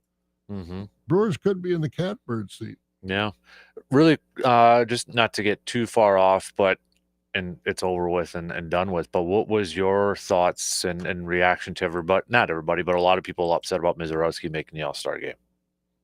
Oh, I think it was a great PR move for baseball. Yeah, he hadn't been there all season, but you talk to the guys he faced in the games he pitched. Mm-hmm. He's a major league pitcher, and he got lit up in the game against the Mets. Mm-hmm. But he came in the All-Star game, did a whole lot better than that guy from San Diego. Well, I think would you receiver defer if he didn't have that performance against the Dodgers? His last game, he's probably not in the All-Star game. Oh, that got a lot of national attention. Mm-hmm. No question about it. Yeah. Yeah, I mean, it's an entertainment business game, right? And, I get why some Brewers fans were like, "Oh, he doesn't deserve it," or all that. I took it as like, you know what? Your team's actually getting some national pub. For as much as we kind of sometimes wish we would get more, I'm going to take that. Mm-hmm. That's why I've got and I know we'll do receiver defer, but I've got a receiver defer as long as you brought it up. Miz has had a better career in just 6 to 8 weeks than a majority of players have in 10 years. Probably. Yeah. I was thinking about that the other day. Just think about this kid for the last 5 or 6 weeks. He was at one point in AAA. Then he gets called up, makes his major league debut. Then, his second game, he's got to go against Paul Skeens, and they're making this boxing match. And then, he's got this no-hit thing going on his first 11 innings in 2 games. So he gets something sent to Cooperstown for the Hall of Fame. Then he has a bad game against the Mets, but then he's got to come back against that Dodgers lineup and strikes out 12. And then he finds out he makes the Think about that whirlwind for a 23-year-old in 6 weeks. That's what I say. 6 weeks, he's had a better career than a lot of guys have in 10 years. I can't imagine all the way. He hasn't had a chance probably to just kind of catch his breath at this point, to sit back and maybe take it all in. I've pitched against Skeens. I've pitched against the Dodgers and Clayton Kershaw. I've got a cap in the Hall of Fame. I'm an all-star. I pitched in the all-star. It's just, whoa. And I pitched well in the all-star game. Yeah. Triple digits on 9 pitches and then the 98-mile-an-hour slider or whatever the heck it was. So, but, boy, that's crazy to think about that. It is. And he's definitely one of the people I'm really curious to see how it goes for this next half, too.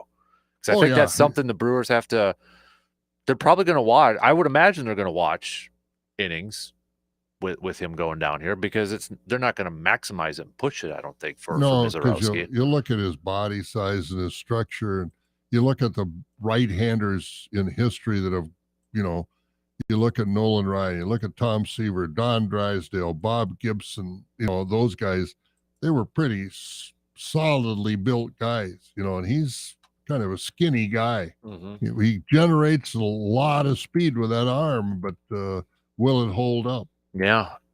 Just, kind of for a reference point in how many innings he's pitched, going back to even the minors and going through his career. Let me try to bring it up and load it up here because it really, again, I don't think it's been I don't think he's gone over 100 innings in a season. Here we go. So break it down by come on, load up here, baby. Let's go. Okay, so 2022.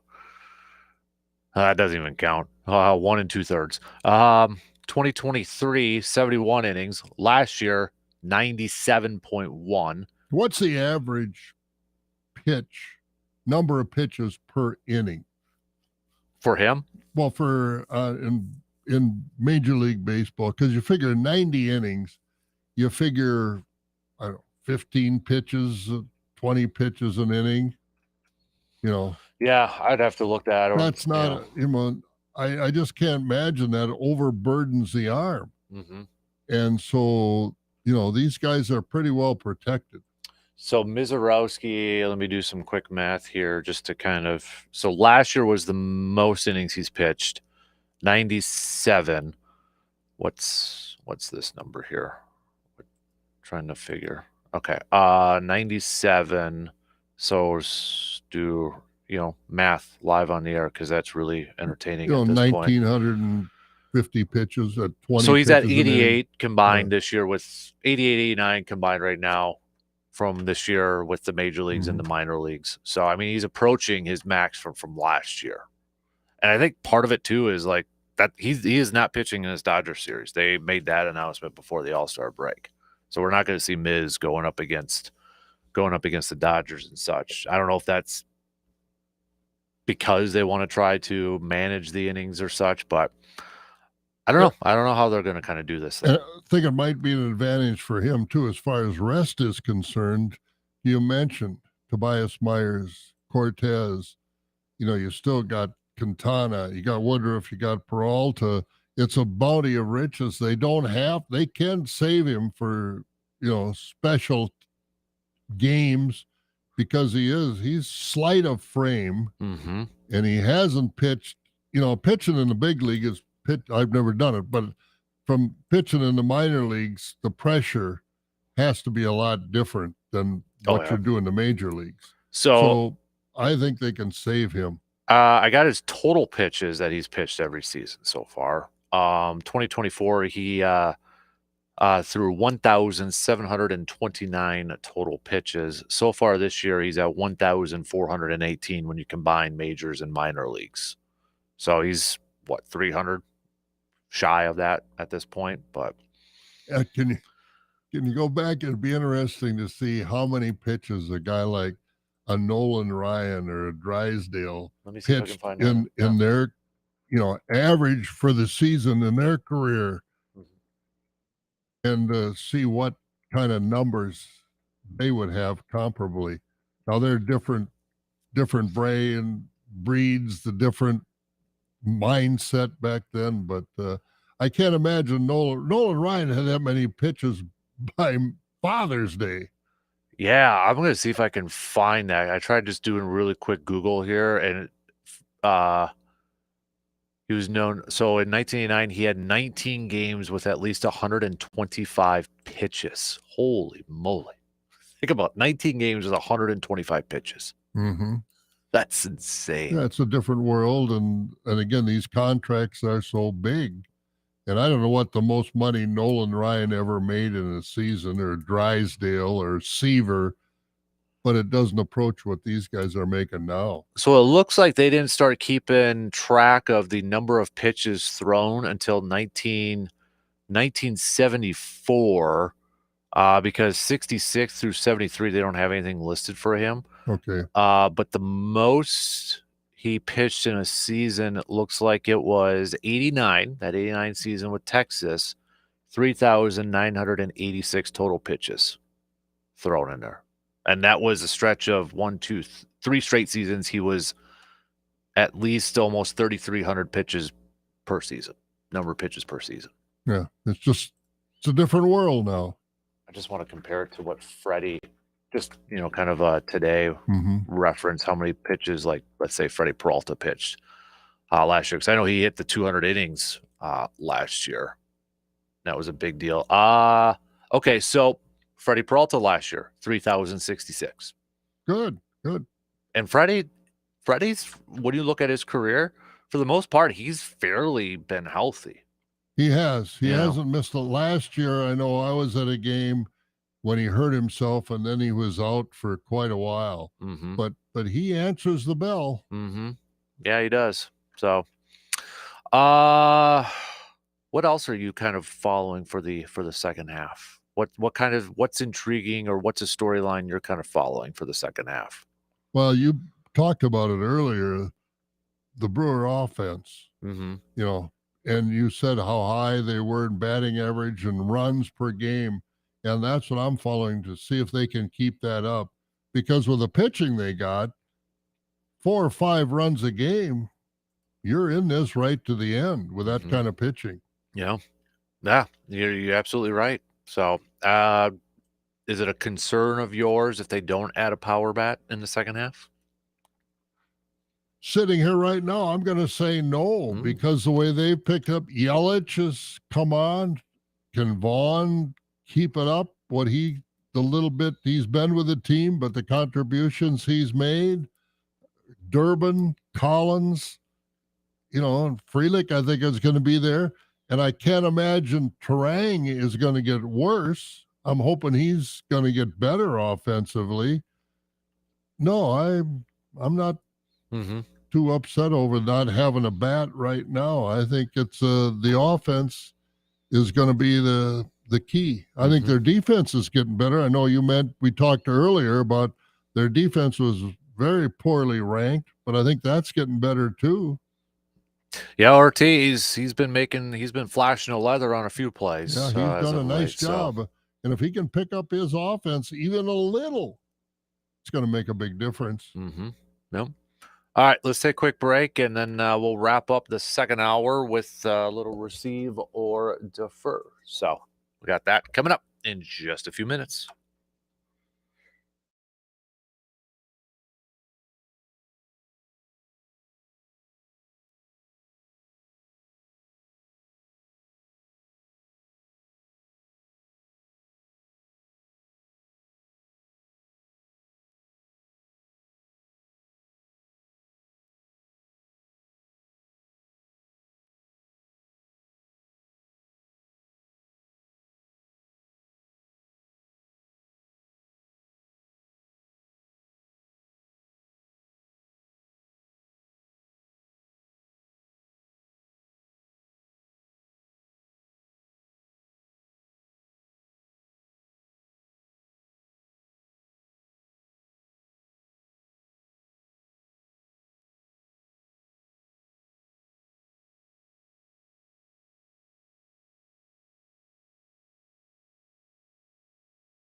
We'll hopefully be catching up with Jake Bolks coming up at 8:30 this morning, our DNR warden buddy, Mr. Jake. So if you have any questions you would like to ask him, please text those on over to our Shoe Doctors bullpen line at 715-830-1912. Let's wrap up this second hour with a little receive or defer. We'll start off with you, sir. Receive or defer, what you got? All right, let's talk general baseball first. Receiver defer at midseason. The MVP races in both leagues are not a done deal yet. I would receive that. I think Cal Raleigh, obviously with the American League, especially if Seattle could get to the postseason, But either way, if he continues, that's the thing I'm curious about now, because how many times have we seen home run derby participant and their swing changes or it gets affected in that second half? But I mean, I think it's fair. He's going to break. Is it Salvador Perez? He has the record for most home runs by a catcher. It's 40 something. I think he's going to break that. It's just amazing from a catcher position what he's doing at the plate right now. So, National League, I mean, who else would you put in there in the National League besides Pete Ohtani? Crow Armstrong. Yeah, that's a good one right there. Yep. Yeah, I would agree with that. Receive. I think that in the last 3 weeks, I think they both changed. Both leagues MVP. Mm-hmm. All right, a little closer to home. Receiver defer. Freddie Peralta is the Brewers MVP for the first half. Receive. It didn't take long. Nope, because I think we're talking about that a few days, but yeah, I'd go. A lot of people went with Sal Frelick, which I love it, but I gotta go with Freddie Peralta because he's just been. He stayed healthy. Yeah, and he's been lights out. 6 wins in a row. He's tied for the major leagues and the most wins from a starting pitcher with Max Fried. So I gotta go Freddie Peralta, sub-3 ERA. He's been awesome this year. Receiver defer. Brewers, because of their up-and-coming offensive stats, will not seek a bat by the trade deadline. I'll defer. I think they get a bat. It just might not move the needle like a lot of Brewers fans want. And that's the concern I have, that they might give up too much for a bat. And that's why I was hoping Matt Arnold can sit on his haunches and let people come to him. I like that word, haunches. rather than go out and get a new one. Mm-hmm. But anyway. Also, receiver defer. Morgan McCarthy gets the prize of the day for describing Dan Kasper as massive but with a foul odor. I laughed this morning. One, that's not one way to treat a birthday boy. You think that bothers Morgan? She probably doesn't even know. But no, it wouldn't bother her. 2, I did appreciate her putting my name into a broadcaster legend category. So I'm just going to run with that part and ignore the other part. Right. So I did get a kick out of that this morning. Yep. I think a lot of other people did too. Massive with a foul odor. Receive or defer. Jacob Mizorowski will, right now, if you had to pick a winner, would win National League Rookie of the Year. Oh, I receive that. There was a poll done on MLB.com to see, who would they vote for Rookies of the Year in each league right now. And Mizorowski got 19 first place votes. The next closest was Drake Baldwin from the Braves, who got 9 first place votes. So anybody wondering? What does he play? I'm not familiar with him. Is he a position player? Drake Baldwin. Yeah. Drake Baldwin is catcher. Oh, okay. For the Braves. So he's got 11 home runs, 279 this year. So, yeah, I would go Jacob. I mean, come on, the All-Star. I mean, everything. Yeah, it's so. Anybody wondering, could he qualify for that? Yeah, can. So I would think so. Quick trivia question: you remember the last Rookie of the Year for the Brewers? No, I don't. Would it surprise you if I said it was Devin Williams? I guess it wouldn't, but I would never guess he wouldn't have been in my top 5 picks. He was the Rookie of the Year in 2020, the COVID year, so a little bit of that shortened season.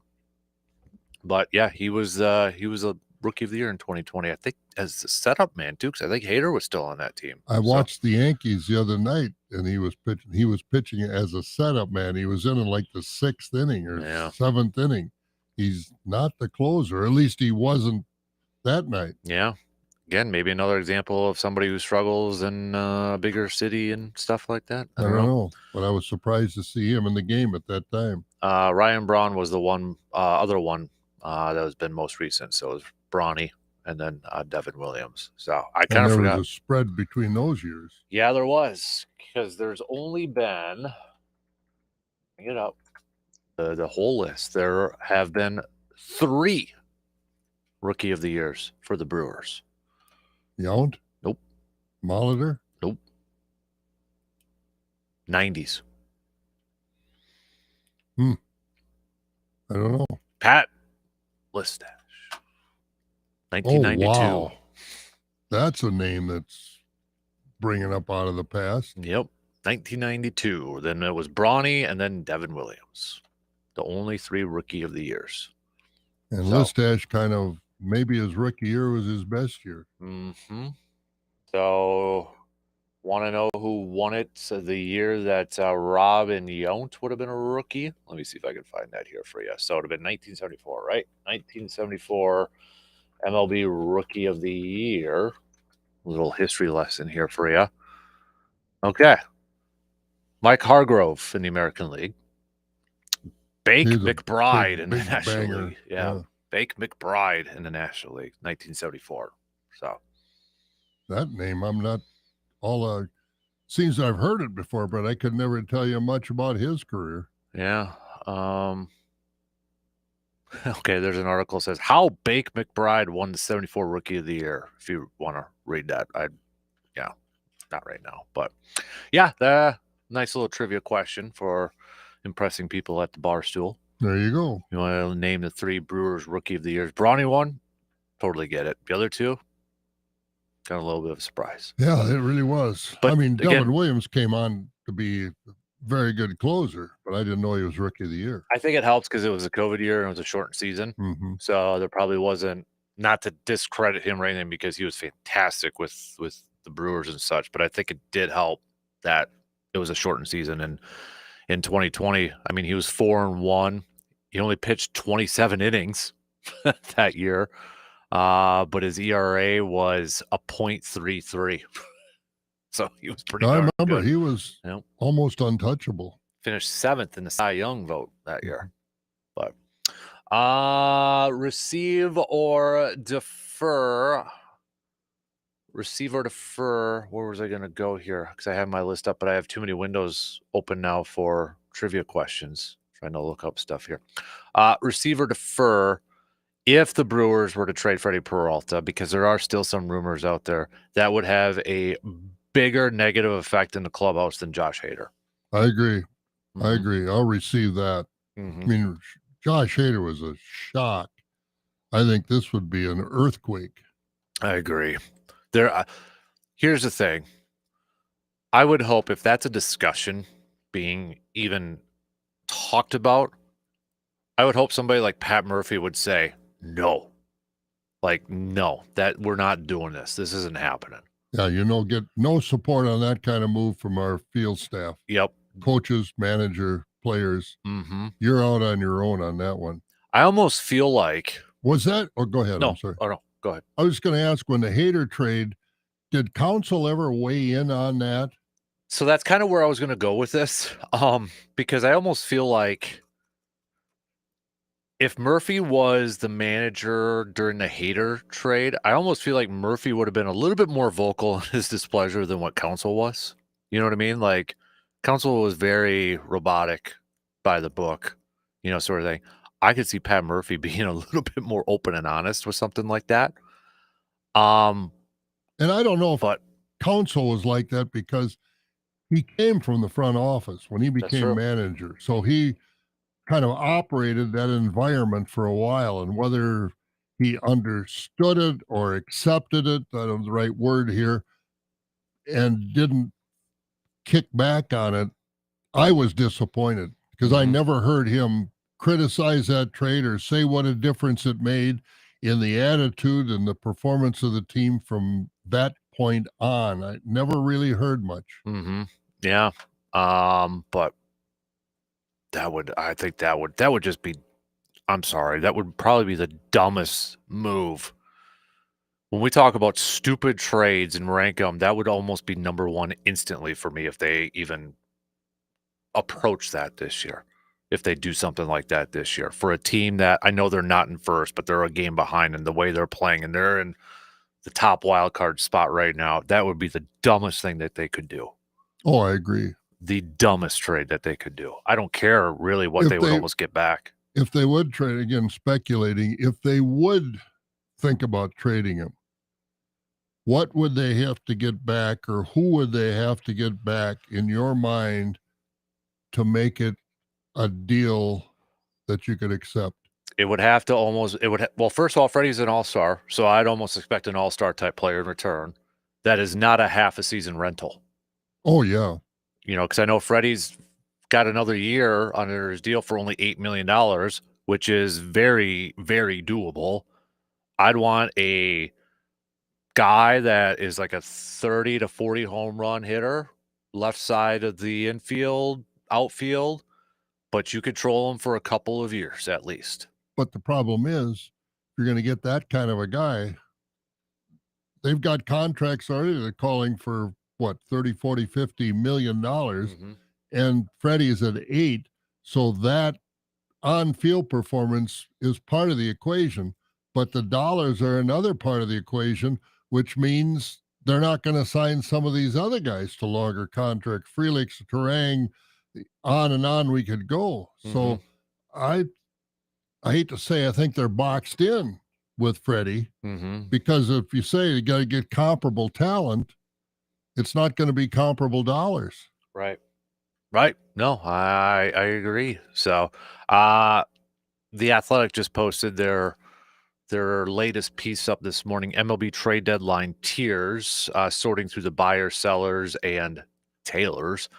Tier 1, Tigers, Dodgers, Yankees, Phillies, Cubs. No surprise, right? Mm-hmm. They're aggressive buyers. Tier 2, typical buyers. They listed the Brewers in this category.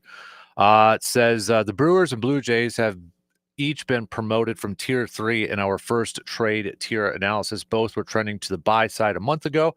Both have continued that trajectory. Blue Jays need pitching. Brewers need offense. With a better than 80% chance of making the playoffs, each team has reason to address those needs in anticipation of making a run. But I'll go back to the offensive statistics you cited earlier, where the Brewers are. And I would think as Collins, as Durbin get more acclimated to major league pitching, I don't think Terang is going to go backwards. I think Yelich is going to continue. Vaughn, Reese Hopkins at first base. I don't see him going. And I think Contreras, he's not anywhere near where he was last year. And so I think their offense has been a positive trajectory. It might not be a 30 or 40 home run guy, but they're still producing a lot of runs. You said they're moving way up in runs per game. So, Mhm. you know, I don't know how much homework they've done on that. But would you, like, when you get, let's say you're in the postseason, do you want that guy that can change the game with one swing of a bat, though? Oh, it's always nice to have that. Mhm. There's no question. Mhm. But you can change the game with one swing of a bat, but you keep putting guys on base and moving them around, and you get the other team frustrated on defense. You know, there's something you said for both ways to manage a game or put a team on the field to do what they can do. But Mhm. I love to watch guys running the bases and watch balls go down in the corner and those sorts of things. Yeah, and you're putting a more of a pressure on the defense too, right? When you're stealing those bases, I Mm-hmm. mean, you got the speed and such. You're making the other team play defense and enforcing. I mean, we saw it in the Dodger series, a couple times where how aggressive they were, and it led to errors by the Dodgers and such. Oh, So, absolutely. but Yeah, you got a guy who hits home run, the bases are empty. And the defense is, they've got one thing to focus on. That's the hitter. mhm, You got a guy on first and a guy on second. You know, they've got a lot of different things that they have to move. They're in a certain position as the pitch is made. But then as the runners start moving, they're going to move too. Mhm. And is that ball going to be hit where they were? It's more fun. It's more strategy. It puts more pressure on the guys with the gloves. I like their offense right now. I do. I'd like to see somebody hit more home runs, no question. But they're putting the ball in play. I Mhm. don't know what their strikeout rate is now versus earlier in the year, but it sure seems like they're putting more balls in play than they did earlier in the season. I mean, it's just Joey Ortiz is slowly getting better. And I think, like I said, Durbin and Collins are getting more familiar with major league pitching. They're getting more comfortable. Mhm. I think there's a lot of upside to this offense. So this season, the Brewers are top 10 in the fewest strikeouts per game, 7.92. That is down from last year. Last year, they were 8.97. The teams ahead of them are Toronto's at number one at a 6.76, Kansas City, San Diego, Washington, the Cubs, the Cardinals, Astros, Arizona, and then the Brewers. So they are a top 10 team in terms of fewest amount of strikeout based off average per game. Mm-hmm. So, but yeah. And one less strikeout per game versus a year ago. That means that guy is putting the ball in play. They've got to field it and make a Mhm. decision. Mhm. Yeah, I mean, they nearly average one less strikeout per game than what the Yankees are. Yankees are 26 out of 30, Yeah, for that that's what I offense. said earlier. Would outside of Aaron Judge and maybe one of their pitchers or two, I that roster isn't all that attractive to me when I watch them. Mm. So, all right. Well, shot clock's gonna cut me off here in less than 10 seconds. So Oh, perfect timing right there. All right, coming up next hour, 8:30, Jake Bolks will be joining us here this morning. Any questions for him, please text those on over right now to that Shoe Doctors bullpen line, 715-830-1912. Quick break, final hour coming up after these few words.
All right, here we go. Final hour kicking off right now. Again, big thanks to those of you who have texted in. Coach John texting in for the birthday wishes. Appreciate that, and to everybody else as well. Clay, big thanks as well for dropping off the coffee, man.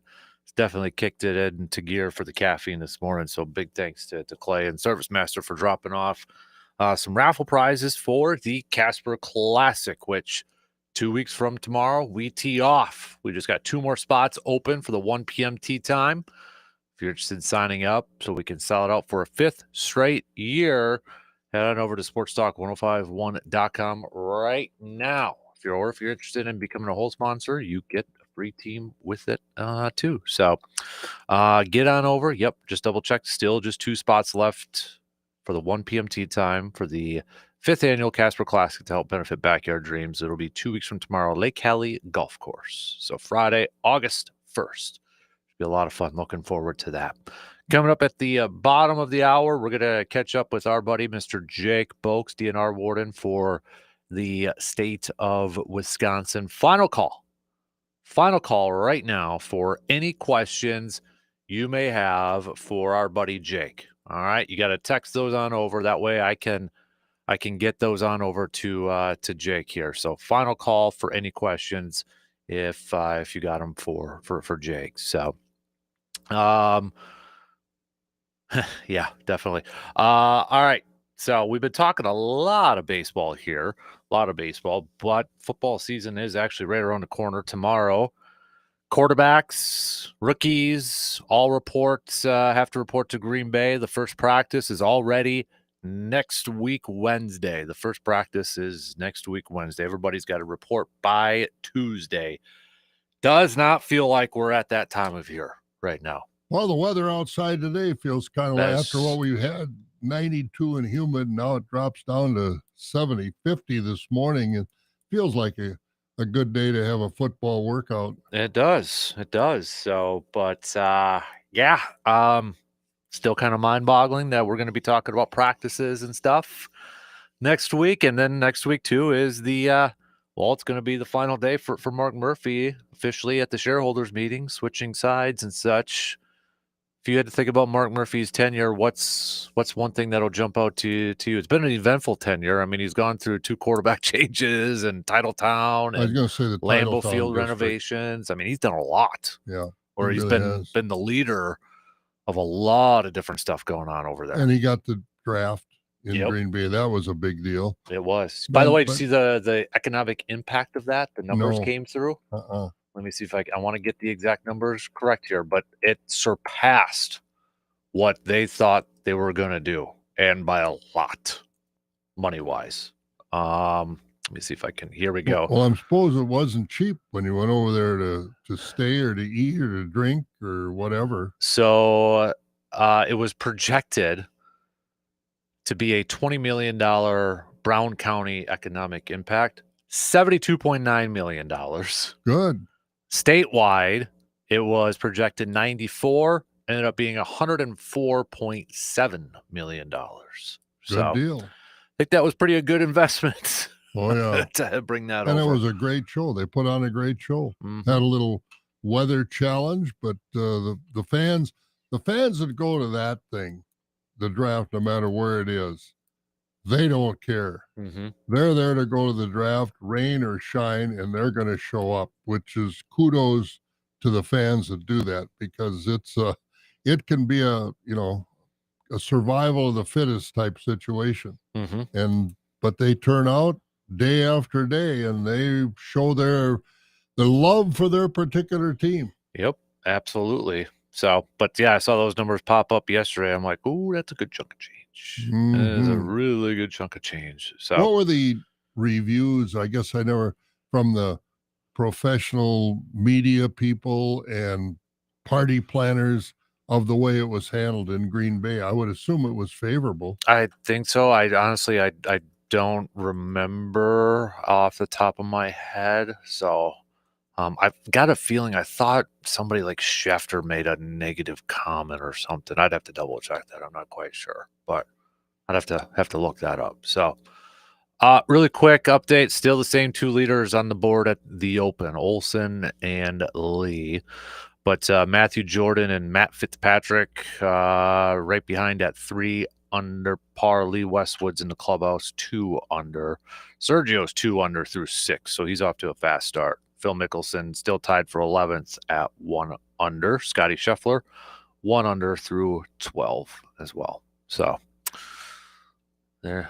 It's always a fun tournament to watch. Mm-hmm. Yeah, I like the Open. I feel like it's kind of I almost it's kind of a downer for me, and I know there's still like FedEx Cup and stuff, but this just kind of feels like it's the end of the golf season now too, with it being the final major, right? And yeah, I agree with you. I think we've lost. Golf is lost because we don't have a chance to have a tournament here anymore. Mm-hmm. Yeah, so it feels like it feels like it's kind of a weird ending it's ending too soon. I don't know how else to describe summer's it, just starting in our area. We're just getting into the fairs and all the music festivals, and golf is done. Yep. Didn't do this in Throwback Thursday, but probably should, because do you remember 4 years ago today? What were you doing 4 years ago today?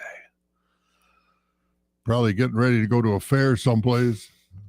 I was I honestly didn't know it was on, but this was Game 5 of the NBA Finals. Bucks Suns tied 2 apiece, and the iconic play of Drew Holiday with the alley-oop to Giannis. Bucks getting a pivotal Game 5 victory, 1 win away from getting the championship, and they ended up doing it. So yeah, only 4 years ago. Feels like it's been forever. Yeah.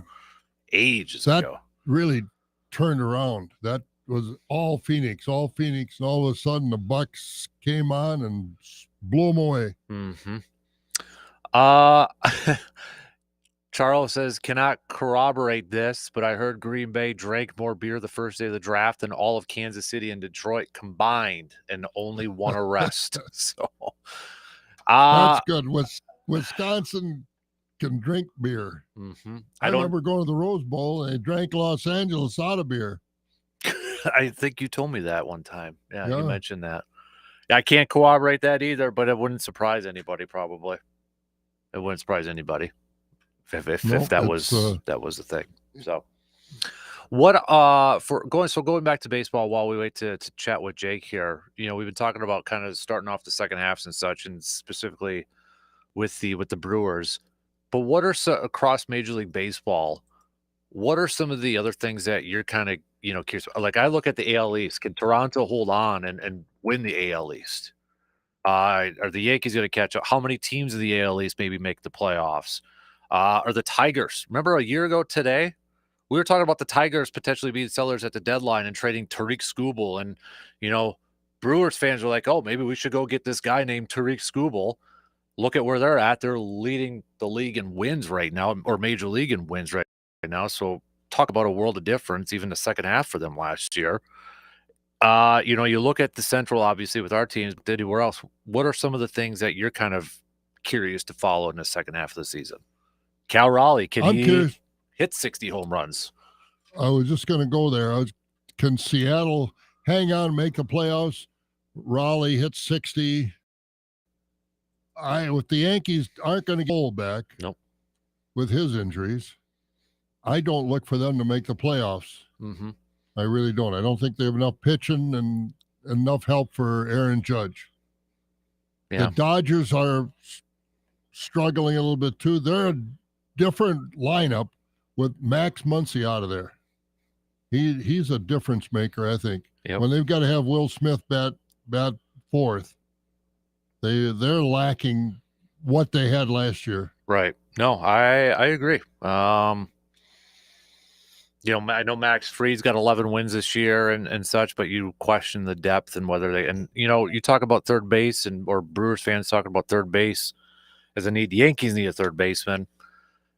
And I think we all assume that they're probably going to be more willing to spend and be aggressive in trying to get one of those third basemen that are out there, available. Yeah, it's a fact of life. The Yankees are spend. Yep. So I hope the Blue Jays can kind of surprise some people and finish off this thing strong in the AL East. I mean, this AL East has kind of gone in waves here a little bit. Toronto's up there now, but it wasn't that long ago. Tampa Bay was back up there. Boston was riding a 10-game winning streak into the All-Star break, and it was a week before the All-Star break. Everybody thought they were going to be sellers. Everybody in the baseball world, like, yep, these are the guys that are going to be available. It was like every Boston player. They've won 10 in a row. I don't think they consider themselves sellers at this point. So, again, it's the No, AL. especially after they traded Devers to San Francisco. Now they go on this winning streak without him, and he hasn't done much to help San Francisco yet. Will he in the future? I don't know. Mm-hmm. Yep. So, but there's some interesting storylines, I think, to follow in the second half of the baseball season. And you look at kind of the playoff race now because, well, we're 90-some games into this thing, and where things stand right now, you look at the AL, your wild card teams are actually New York, Boston, and Seattle. Tampa Bay's 1.5 back, Texas 3.5 back, Minnesota's 4 back, Angels 4 back, Kansas City's 4.5 back, 4.5 back. National League, maybe a little bit more of a separation. Milwaukee, the Mets, Padres are your wild card teams. Giants are just a half game out.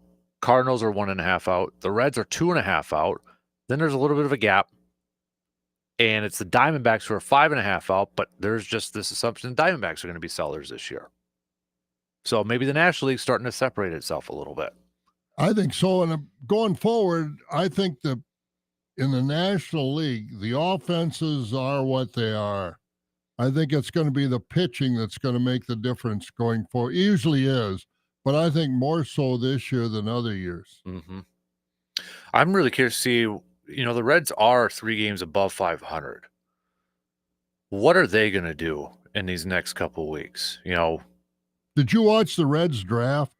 I did not. Their first player they drafted was, and they were up on the top, was a shortstop. And they said, this guy is a great shortstop. He's going to play shortstop. Wait a minute. Ellie De La Cruz isn't exactly going to go DH. Right. So the talking heads in these pros, I thought somebody would eventually say, well, wait a minute. They've got Ellie De La Cruz at shortstop. He's not going anywhere. So are they expecting this next contract, he's going to go and this kid's going to be their next shortstop? Or they didn't acknowledge Ellie De La Cruz was Cincinnati's shortstop at all. And they drafted this kid so high. So I'm kind of going to watch, not this year, but in the next year or two, watch how that develops in Cincinnati. Is this kid good enough that he's going to be up in a year or two? And if he is where's he going to play? Yeah. Ellie De La Cruz is a pretty good player to have a shortstop for a lot of reasons. He is. I don't know if they would do an O'Neill Cruz and put O'Neill Cruz in center, but Ellie De La Cruz pretty good at short. Oh, absolutely. I don't know, but that was one of the things about the recent draft that got my attention is that when they drafted this shortstop number 1, everybody made such a big deal because a lot of these guys that are drafted as shortstops out of high school or college, they'll say, well, he's going to be a third baseman, or they're going to make him a first baseman.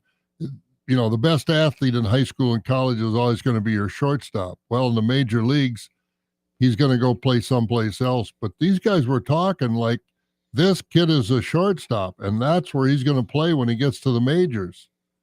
They only have one shortstop per team. Mm-hmm.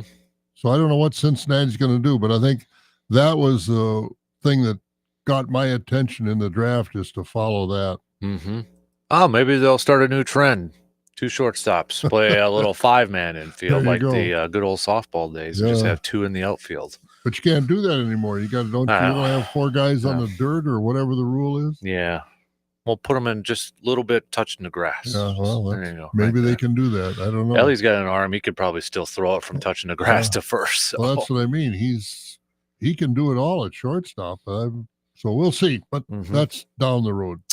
Yeah, I mean, the one thing is too with the Brewers, and I know Pat Murphy kind of talked about it before the All-Star break. How do they, they got to make sure that they keep that edge going, and that was kind of the first couple months, we kept hearing, from Murphy and the Brewers, what is our edge? Where's our identity? Well, I think they found their edge. Now you just hope that they can kind of continue this, because I think the one thing is that they're going to be continuously pushed by the Cardinals and the Reds right behind them in the standings, and they're just one back from the Cubs. So, they can't afford just to rest on their laurels. I'm not saying that they would or anything like that, but the NL Central is going to, I think, come down all the way down to the wire for the division and for how many teams to potentially make the postseason too. Yeah, So, St. Louis has kind of faltered a little bit here before the All-Star break, but never count out the Cardinals. Never. Never. Even, what was it, last year, 2 years ago, when they were like 13 games out? We're like, nope, not ready to do it. And they did make a run.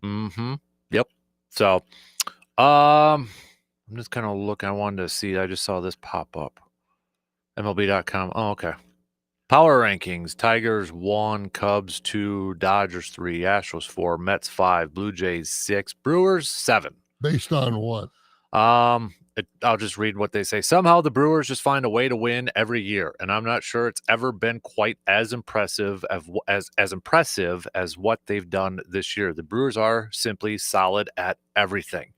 They've got a lineup full of above-average hitters, a rotation that does its job every day, and it's even better now that Brandon Woodruff is back, and a deep, versatile bullpen.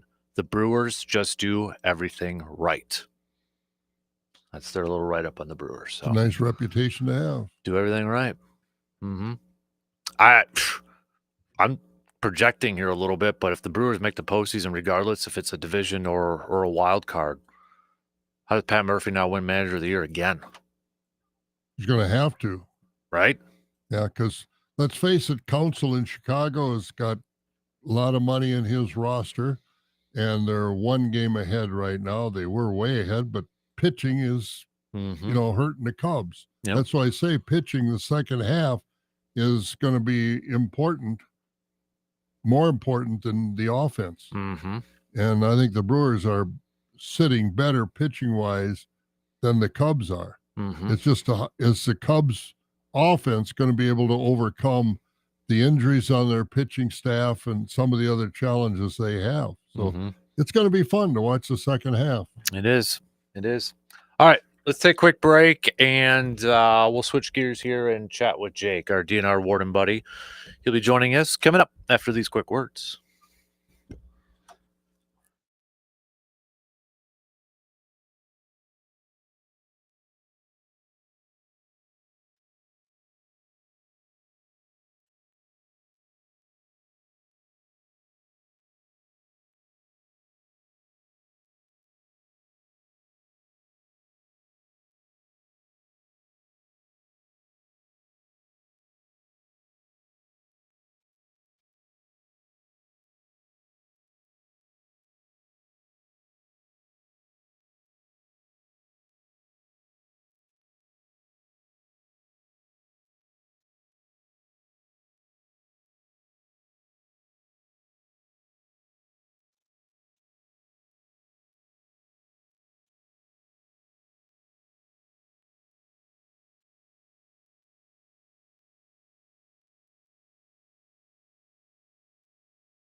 Brace Home Respiratory always has your health and safety as their top priority. your expert when it comes to medical equipment and supplies. Choose Grace Home Respiratory. How did Babbel become the award-winning language learning app? We thought of you, all of you. Take Sierra. As a visual learner, she uses Babbel's wordplay videos. Today I'll share a quick lesson on shopping in French. Merci beaucoup. Malcolm is a listening learner, so he checks with Babbel's speech recognition to be Precio. However you learn, Babbel makes it easy.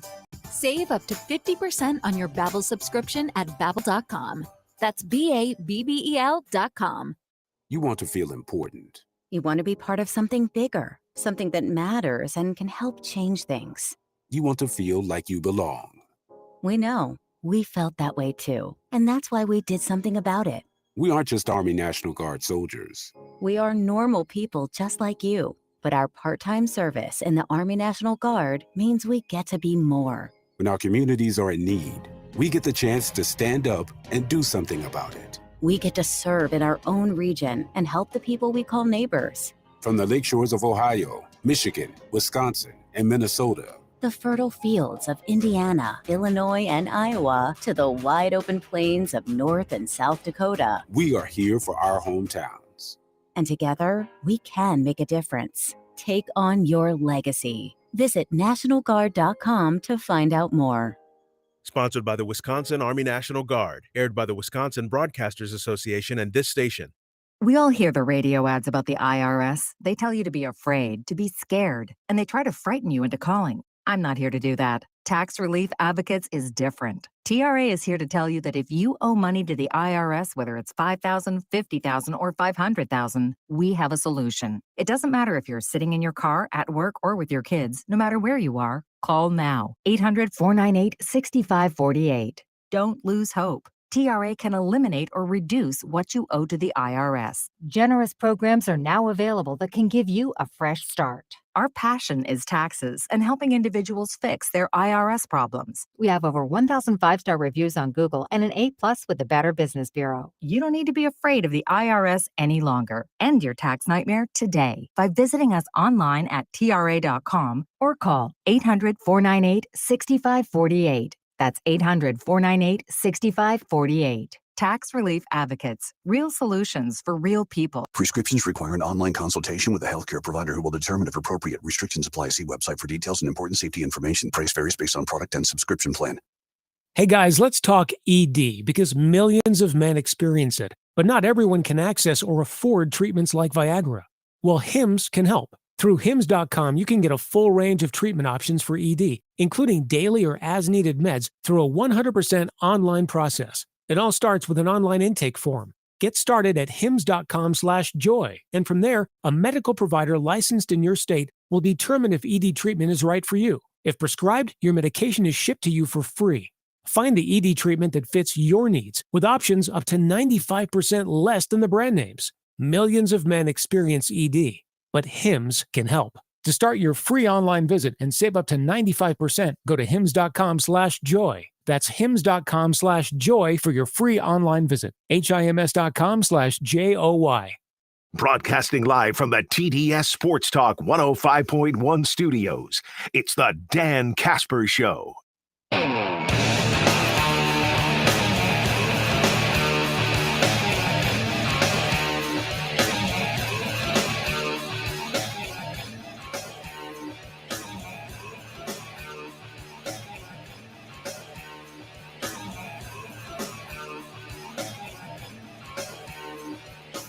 Jake will be joining us here in just a few minutes. He'll be calling us here when he's got a quick second and such. So we'll wait for Mr. Boakes to chime in so we can catch up with him and do our outdoor chat. As well, reminder, baseball will pick back up tomorrow along with the Express. The Express on their All-Star break, too. They'll be back at it, taking on Waterloo in Waterloo Friday and Saturday. Then on Sunday, they'll be back at Carson Park to take on lacrosse for a couple games. Right now, the Express in second place in their division, chasing Duluth. So there's a chance that we could be talking about maybe some postseason play for the Express when it's all said and done. But just 1, 2, 3, 4, 5, 6, 7, 8, 9. Is it 10? Yeah, 10 home games left for the season for the Eau Claire Express. Let's catch up with our buddy, Mr. I was going to say RJ Cardinal. He's not RJ Cardinal. This is Jake Boaks, Wisconsin Conservation Warden for the great state of Wisconsin. Jacob, how you doing, man? Good to hear from you. I'm doing good. I'm trying to be as cool as RJ, but it's hard. Hey, the bar's low, dude. So I think you're good, man. You're good. So, man, I got a lot of stuff that I kind of want to catch up with with you. So, first thing, this has been a story that's been in the news the last few days, but up in Barron County with the bear situation, a bear apparently attacking somebody up there. I shouldn't say apparently attacked somebody up there and was serious. She was able to call 911 and such. Last I heard, they haven't found the bear, correct? Or have they found it yet? Correct. From what I hear, kind of the same. So I know I've kind of mentioned it before, and it's kind of, I mean, it's not as exciting, the news I have to share, but a lot of times when it comes to investigations, unless I'm directly involved in it or my team is, so I'm talking with those wardens, we kind of hear stuff the same time as a lot of the public, unless there's some sort of internal document. And there's nothing been released much on this, but what I have heard talking to the Barron County warden is that the woman is obviously very strong and willed to get to a phone and call 911 and get herself some help. They don't know exactly. She wasn't able to speak yet, so they don't know. At least when I first heard about this, they don't know exactly what had happened or what had transpired. But I think some of the contributing factors are most likely a sow with cubs in the area, because they found some cubs in the tree. She's got a couple dogs. They're in the middle of nowhere, so I don't know exactly what happened, but one can take a guess that sows, cubs, and dogs played a role in all of it, and just your natural motherly instincts and such. And that's what, this time of year, especially, right, Jake, with those cubs and such, is that where we see, those sows, for maybe some people who aren't familiar with, where they get just kind of protective of their cubs? Definitely. So it's also the time of year deer are the most kind of aggressive as well. It's, everyone's heard, I'm sure most everyone's heard the old, you don't want to mess with mama bear. I know my wife's got a couple of T-shirts that say "Mama Bear" on them.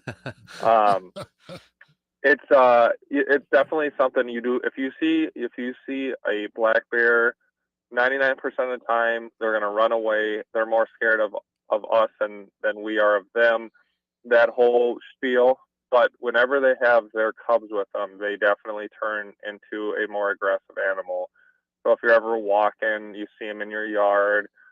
You're hunting and you see, a sow, a female bear with their cubs, you want to definitely give them some space and get out of the way, because that's a little bit more of an unpredictable situation. Now, this is rare for, I know, what was it, a couple of years ago too, back in my neck of the woods, Medford, that bear story where like the bear went through the window or something, right? I think. But these are rare instances where we have rare. this violence with black bears in our area, correct? Very, very rare. Yeah, it's not like it's never happened, because clearly it's happened before. But for the amount of black bears we have in the state of Wisconsin, for the amount of people that are recreating, living amongst them, hunting them, the amount of interactions or attacks or conflicts we have are very, very, very minimal. So I won't let anyone start to think any different about black bears or be concerned about it. But it is just definitely something, just like any animal. I mean, if you go up to a squirrel potentially that's acting kind of weird or got baby squirrels around, you never know.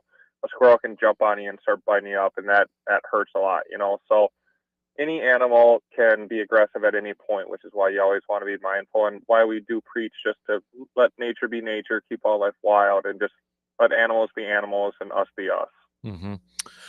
It's always, you hear people in these situations and they say, well, the bears, boy, they're moving into our territory. No, it's the other way around. We're moving into their territory. They've been home there a long time. And so a lot of that is not the bears' fault. It's our fault. That's very true. I mean, no matter how you want to look at it, obviously we need to progress as a society, as ourselves, and buy land and want to build houses. But you're not wrong. As the cities expand, but more, as people build homes 20, 30 minutes outside of cities, in the middle of a 40, you're just moving into nature's home. So you're going to deal with all the animals, or just like living on a lake. If you live on a lake and you're frustrated with geese, well, you're living right where they live. Like you built right where they have their nests and stuff. So you got to be cognizant of that, and you got to work with the animals, not against them. So Jake, I know you're I don't know if you're involved in the investigation or kind of direct, but like, are they, trying to find a bear? And I guess, the question maybe some people are asking is, how do you know you found the right one? What's the kind of that process like? Yeah, so I personally haven't been involved with a situation like that. So, depending on who's running it and the different mindsets,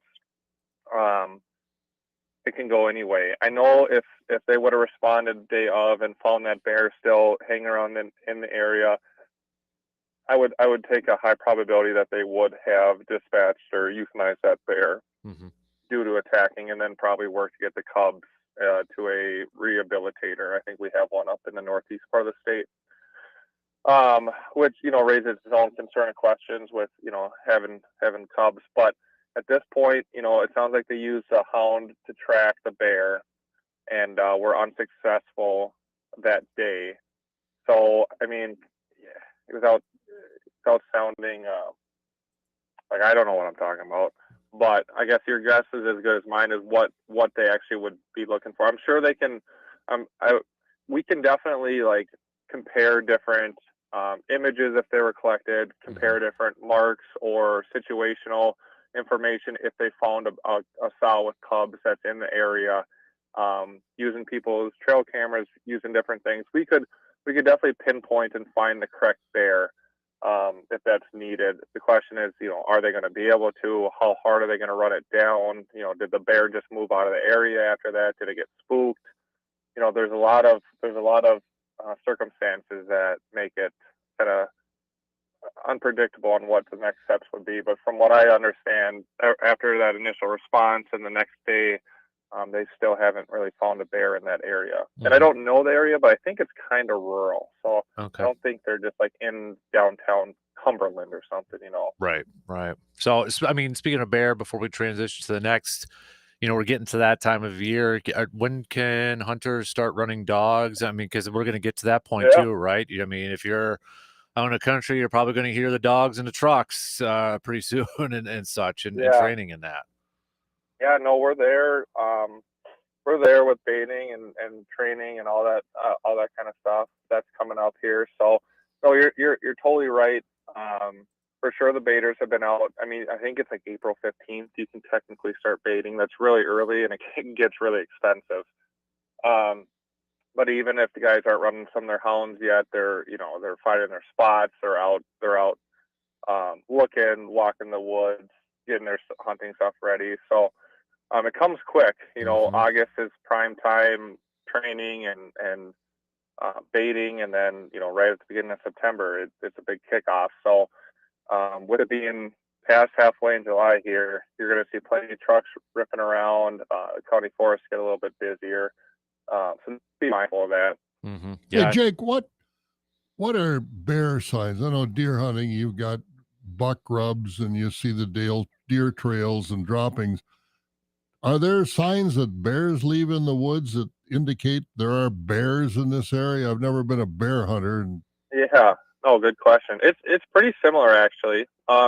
Definitely you'll find like bear trails through the woods. You'll find a game trail. Let's put it that way. You'll find the game trail, and you can usually utilize in the scat and the paw prints. That's how you're going to be able to be like, all right, yeah, we've had bears on this game trail, right? Because a lot of different animals will use that same trail to get through the woods because it's kind of like their road system. It's just easier. So looking for scat, looking for paw prints, looking for trails, and then they do rough up the trees a bit. So you can find different spots where they've clawed the trees. depending on the area. And then what a lot of people rely on, like deer hunting, is cameras. Especially, you don't necessarily have to have a bait out to capture on camera. If you find tracks in the sand or paw prints in the sand, a big game trail that's going to, your classic bear area in the woods, some people throw up cameras and they'll find them that way. But you see a lot of trail cameras, cell cameras on different bear trails or bear baiting sites and different stuff like that. I know my trail camera is loaded with some of them right now, so they're up there. Hey, Jake. They're up there. They're moving. Yeah. What kind of pictures and reports are getting? One quick question, Dan. Yeah. On the cameras, are you seeing a lot of cats? People showing you a lot of cat pictures? House cats or no, cougars? mountain lions, those sorts of things. I haven't. I had one individual give me a call probably about a month ago now. Somewhere in northern Eau Claire County, they reported seeing one but didn't have any pictures, so I had them reported online, which I guess is a good reminder. You can if you see some unusual animal like a cougar or a moose or a lynx, if you're ever crazy enough to see a lynx. Yeah, those sorts of things. Yeah, you can call your local biologist or game warden. That helps with, actually, if you just Google like DNR unusual animal, there's a form, like a little form you can fill out quick, says where you saw it, who you are, if you had any pictures, any other notable facts. And then that gets sent right to the biologist and stuff, and then they can contact you and work with you to try to corroborate, if there's tracks out there and different stuff like that. So if you do see something interesting, feel free to utilize that on our DNR website as the unusual species reporting document, and that's a good way to report it all to everyone. But I haven't had or heard much on cougars actually this year, which is a little surprising. Maybe good, maybe bad, depending on what you think of cougars, but really haven't had much on them this year. Jake, switching over to another story that, I think it was first I heard about it in the spring, maybe a little bit earlier, and just a few weeks ago, I believe it was, kind of an update on it. But, this 49-point buck that was submitted as a potential state record. I think it was an event in the Dells in March. Yeah, the Open Season Deer and Turkey Expo in Wisconsin Dells. Individual brought in his mounted buck and said it was a pending non-typical state record for gun, shot it with a muzzleloader. Well, after investigation, it was found to be not real. Like, was it the antlers? I think the individual paid like $600 according to Outdoor Life, and it was mounted on another deer and such. So, kind of a weird story, Jake. Weird story, yeah. I think I asked about it a little bit after it came out. I think I said something to the effect of like, I wouldn't expect it to last, and it did not. So that one's already kind of through the system there. But yeah, that's kudos to those wardens. They got a bunch of calls on that day one of that thing being at the expo, and they were on it. I think before it all hit Facebook and was jumping around, and there was all these suspicions, I think the wardens had already knew where that deer was from. Like, they did some really good research right away on the game farm it was from, found the pictures of deer alive. But yeah, I can't speak on what everyone's I guess intentions are or their motivation. I guess getting the record books, but that thing is the most natural looking deer you'd ever see. So you're right. From what I understand, bought the antlers, just got a different cape, put them on a different mount. The picture that he took of the deer in the field is the mount, and he's just like straddling it. Yeah. So it's just, and it's, if you're gonna cheat, I guess try to cheat a little bit better, He really didn't put much thought into that. So 49 so he points. definitely got. The state record has to be what? It's a long way from 49 points. Right. I think they mentioned it in one of those articles. I think it's like a buck from like the 70s or 90s. I can't remember exactly what the state record is on that. But yeah, you can have a lot of points and not, it's going to be big if you have a lot of points, but it could be nowhere close to a record, or you could have less points and it could be closer to the record. The way they score it, with girth, with length, with the lack of deductions and different stuff like that. There's a lot that goes into scoring those, and that's that's a big thing about what made that one extremely obviously not wild. It's not so much just the immense size or even the color, which the color's off. It's just the lack of deductions and like damage. Mm-hmm. Like a deer like that can't survive in the woods without beetles, bugs getting on it, without it breaking some tines on trees trying to rub it off, without fighting other deer and everything that comes along with living in the woods as a deer, So the fact that it had almost a pristine rack is like clue number one. Like, okay, what's going on here? Yeah. By the way, the record is 1973 by Elmer Gotts in Buffalo County. It was a 30.253 inches. So not too far from here. I was just going to say, we do have a 30-pointer in the state, and that's there's a 30-pointer, there's a 34-pointer shot around here. There's a lot of those deer that actually, until I kind of got into this job, I deer hunted, but I wasn't like way into deer hunting culture. And I guess I never realized how many like 20+ point deer get shot every single year based off like all the little stickers and this and that are on them.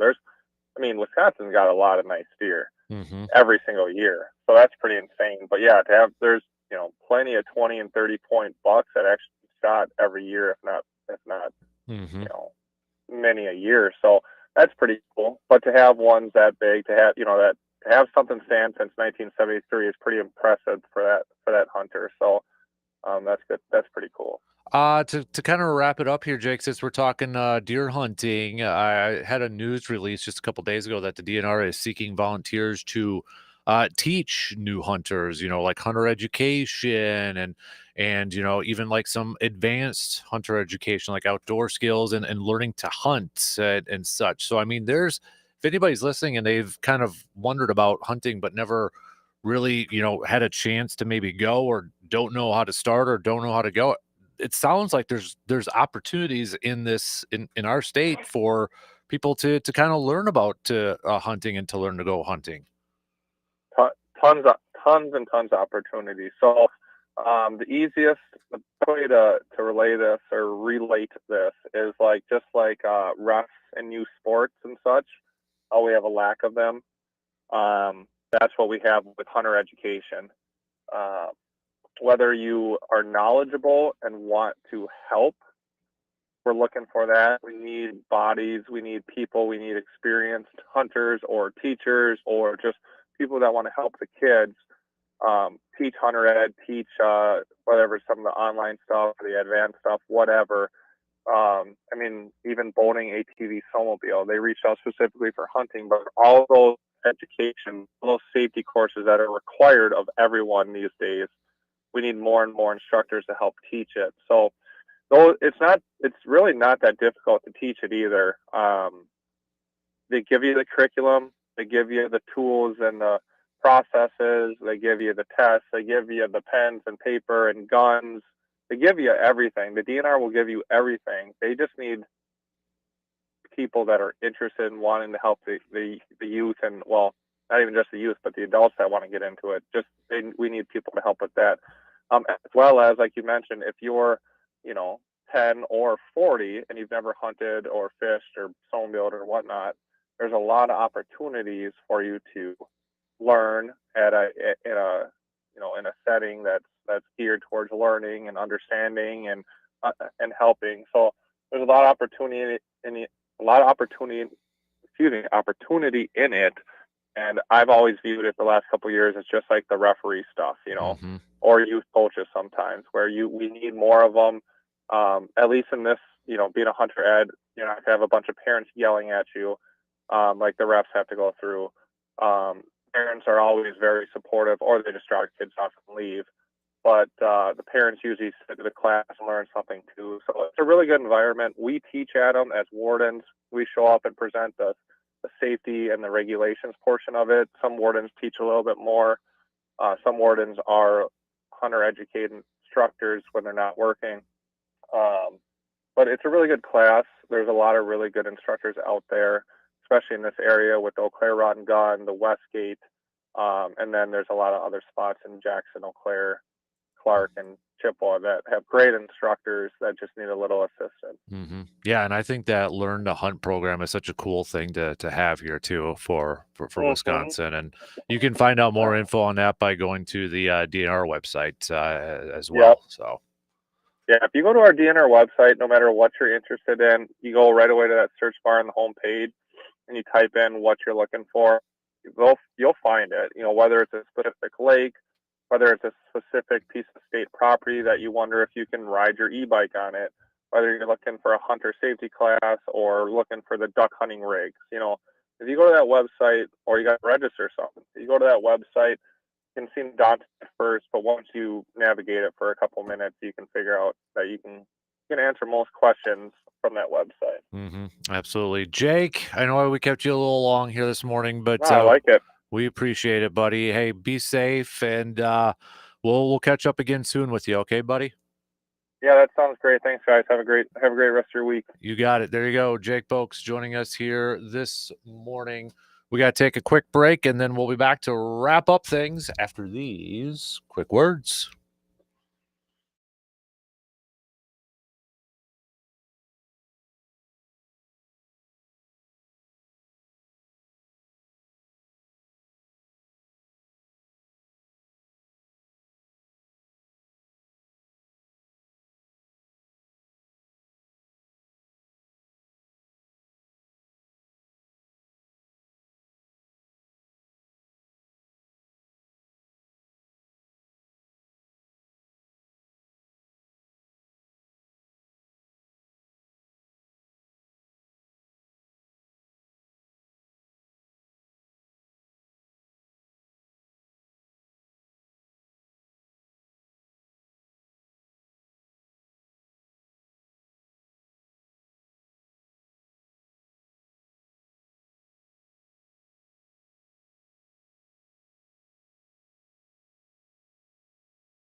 Just a few minutes to the top of the hour here, so wrapping things up on this Thursday. Again, no baseball games tonight, so no baseball games to be picking for tonight. So, but it kicks back into season tomorrow, starting tomorrow. So turn your mic on there, intern. Yeah, you got to hit that button. Who's pitching for the Brewers tomorrow? Is it? I think it's Priester, and then Quintana, then Peralta. I think. Let me double check. Maybe it's Peralta first. I'll double check though, quick. So, but I know they announced the line. It's those three. I just got to double check if it's that order. So, the Dodgers have revenge on their mind, I'm sure. You would think so. You would think so. Let me come on, load up here. But how long is this road trip? LA, and then they've got Seattle after that. In Seattle. So and then they come home to take on the Marlins, and then the Cubs to finish off the month of July. That's in Milwaukee. So according to ESPN, they don't even have the pitching matchups there. I know it's those three. I'm trying to figure out who it is. Well, that's right. I was just wondering when Miz was going to pitch again. Probably against Seattle, I would imagine, because he's not going in the Dodgers series. So, but what else was I going to say here? No, I just blanked now. So, anyways. That can happen on your birthday. You're excited about what kind of a birthday dinner you can have? Do you get a special meal? Probably not. Really? Probably not. Ballpark Franks? Probably. I don't get the special treatment at home, so I'm taking it all in right now. Attaboy. Attaboy. This is my birthday gift, being here right now. So, not bad. Everybody, a lot worse places to be. Everybody forward, like, you should all flood, like, tell my wife somehow, gotta treat me extra special. There you Tell go. my kid, come on now. Have you got Brandon's mother on hold there so she can sing Harper Valley PTA to take us out today? She said it's on the website, so if you want to listen to it, it's up there. So use your technology skills. Well, I'll have to do that. And look it up there. So are you going to jam at all this weekend? I'll go country jam Friday and Saturday night. Nice. So it looks like Mother Nature's going to cooperate. Mm-hmm. Busy weekend with jam and fest, rock fest going on too. So I'd go out there, but once they get past the Beach Boys and the Beatles and the Rolling Stones, I'm out of gas recognizing these bands. Yeah. Fair wrapping up last week too. I'm sure you were jamming out to Florida. Oh, you bet. So. And I'm going to, as soon as I get done here, I'm going to the Barron County Fair in Rice Lake. Oh, that's right. And they have one of the most fun things, harness racing at night. It used to be every fair, at the Chippewa Fair. The track used to be there, and if you didn't know where it was, you couldn't find it now. But every fair used to have harness racing. Now very few have. You've got it. Marshfield used to have it. Rice Lake still has it. All over the state, it was quite a circuit, and harness racing is a lot of fun, but just don't have much. They'll have harness racing tonight up in Rice Lake. I don't know if I've ever actually seen that live, to be honest with you. Harness racing? Yeah. Oh, it's great fun. No, I don't think I have seen that live. Great fun. I still miss my fair games where you pop the balloons and actually get a picture instead of a stuffed animal. I would deck out my room with those glass frame pictures and all the sports ones that were out there. Now everything's stuffed animals. No fun for me. I always look at that. Some guys walk around with stuffed animal about as big as he is. I'm thinking, what are you going to do when you get that home? You're going to have it at home, and then they're going to try and figure out, do you want this? You want to give it away to somebody? Mm-hmm. And but it's part of the fun. I do have a gripe though, because I did do the pitching thing. You know how Yep. Because it said on the sign, if you get it from 61 to 74, you get a large prize. I'm like, for my son, I will throw my elbow out to get him a large prize. And I threw it 68. And my elbow was killing me afterwards. They give you a big prize? No. Why? I don't know. And it was a little one. And they didn't let me pick it. So he didn't want it. So I threw my elbow out for. Oh, man. But it wasn't. False advertising. It's hard to believe the carnies weren't honest. But I remember the day where, like, the third pitch, you had to guess what it was going to be. Oh, I don't remember that. Yeah, like when I was a kid, you had to guess on the third pitch. Like they do that at the Express game still. You throw your first two, they'll Yep. tell you how fast, and the third one you have to guess. This was just you throw three as hard as you can, apparently, and but yeah, a little disappointed in that one. Well, that's all right. But it's a lot of things to do this weekend, so get out and enjoy it. Absolutely. Baseball's back. Express are back on Sunday, too. So DP, Danitz, or whoever's filling in for them, they're up next. Have a Happy birthday. Thank you, sir. Have a good rest of your day. We'll be back tomorrow morning at 6 a.m.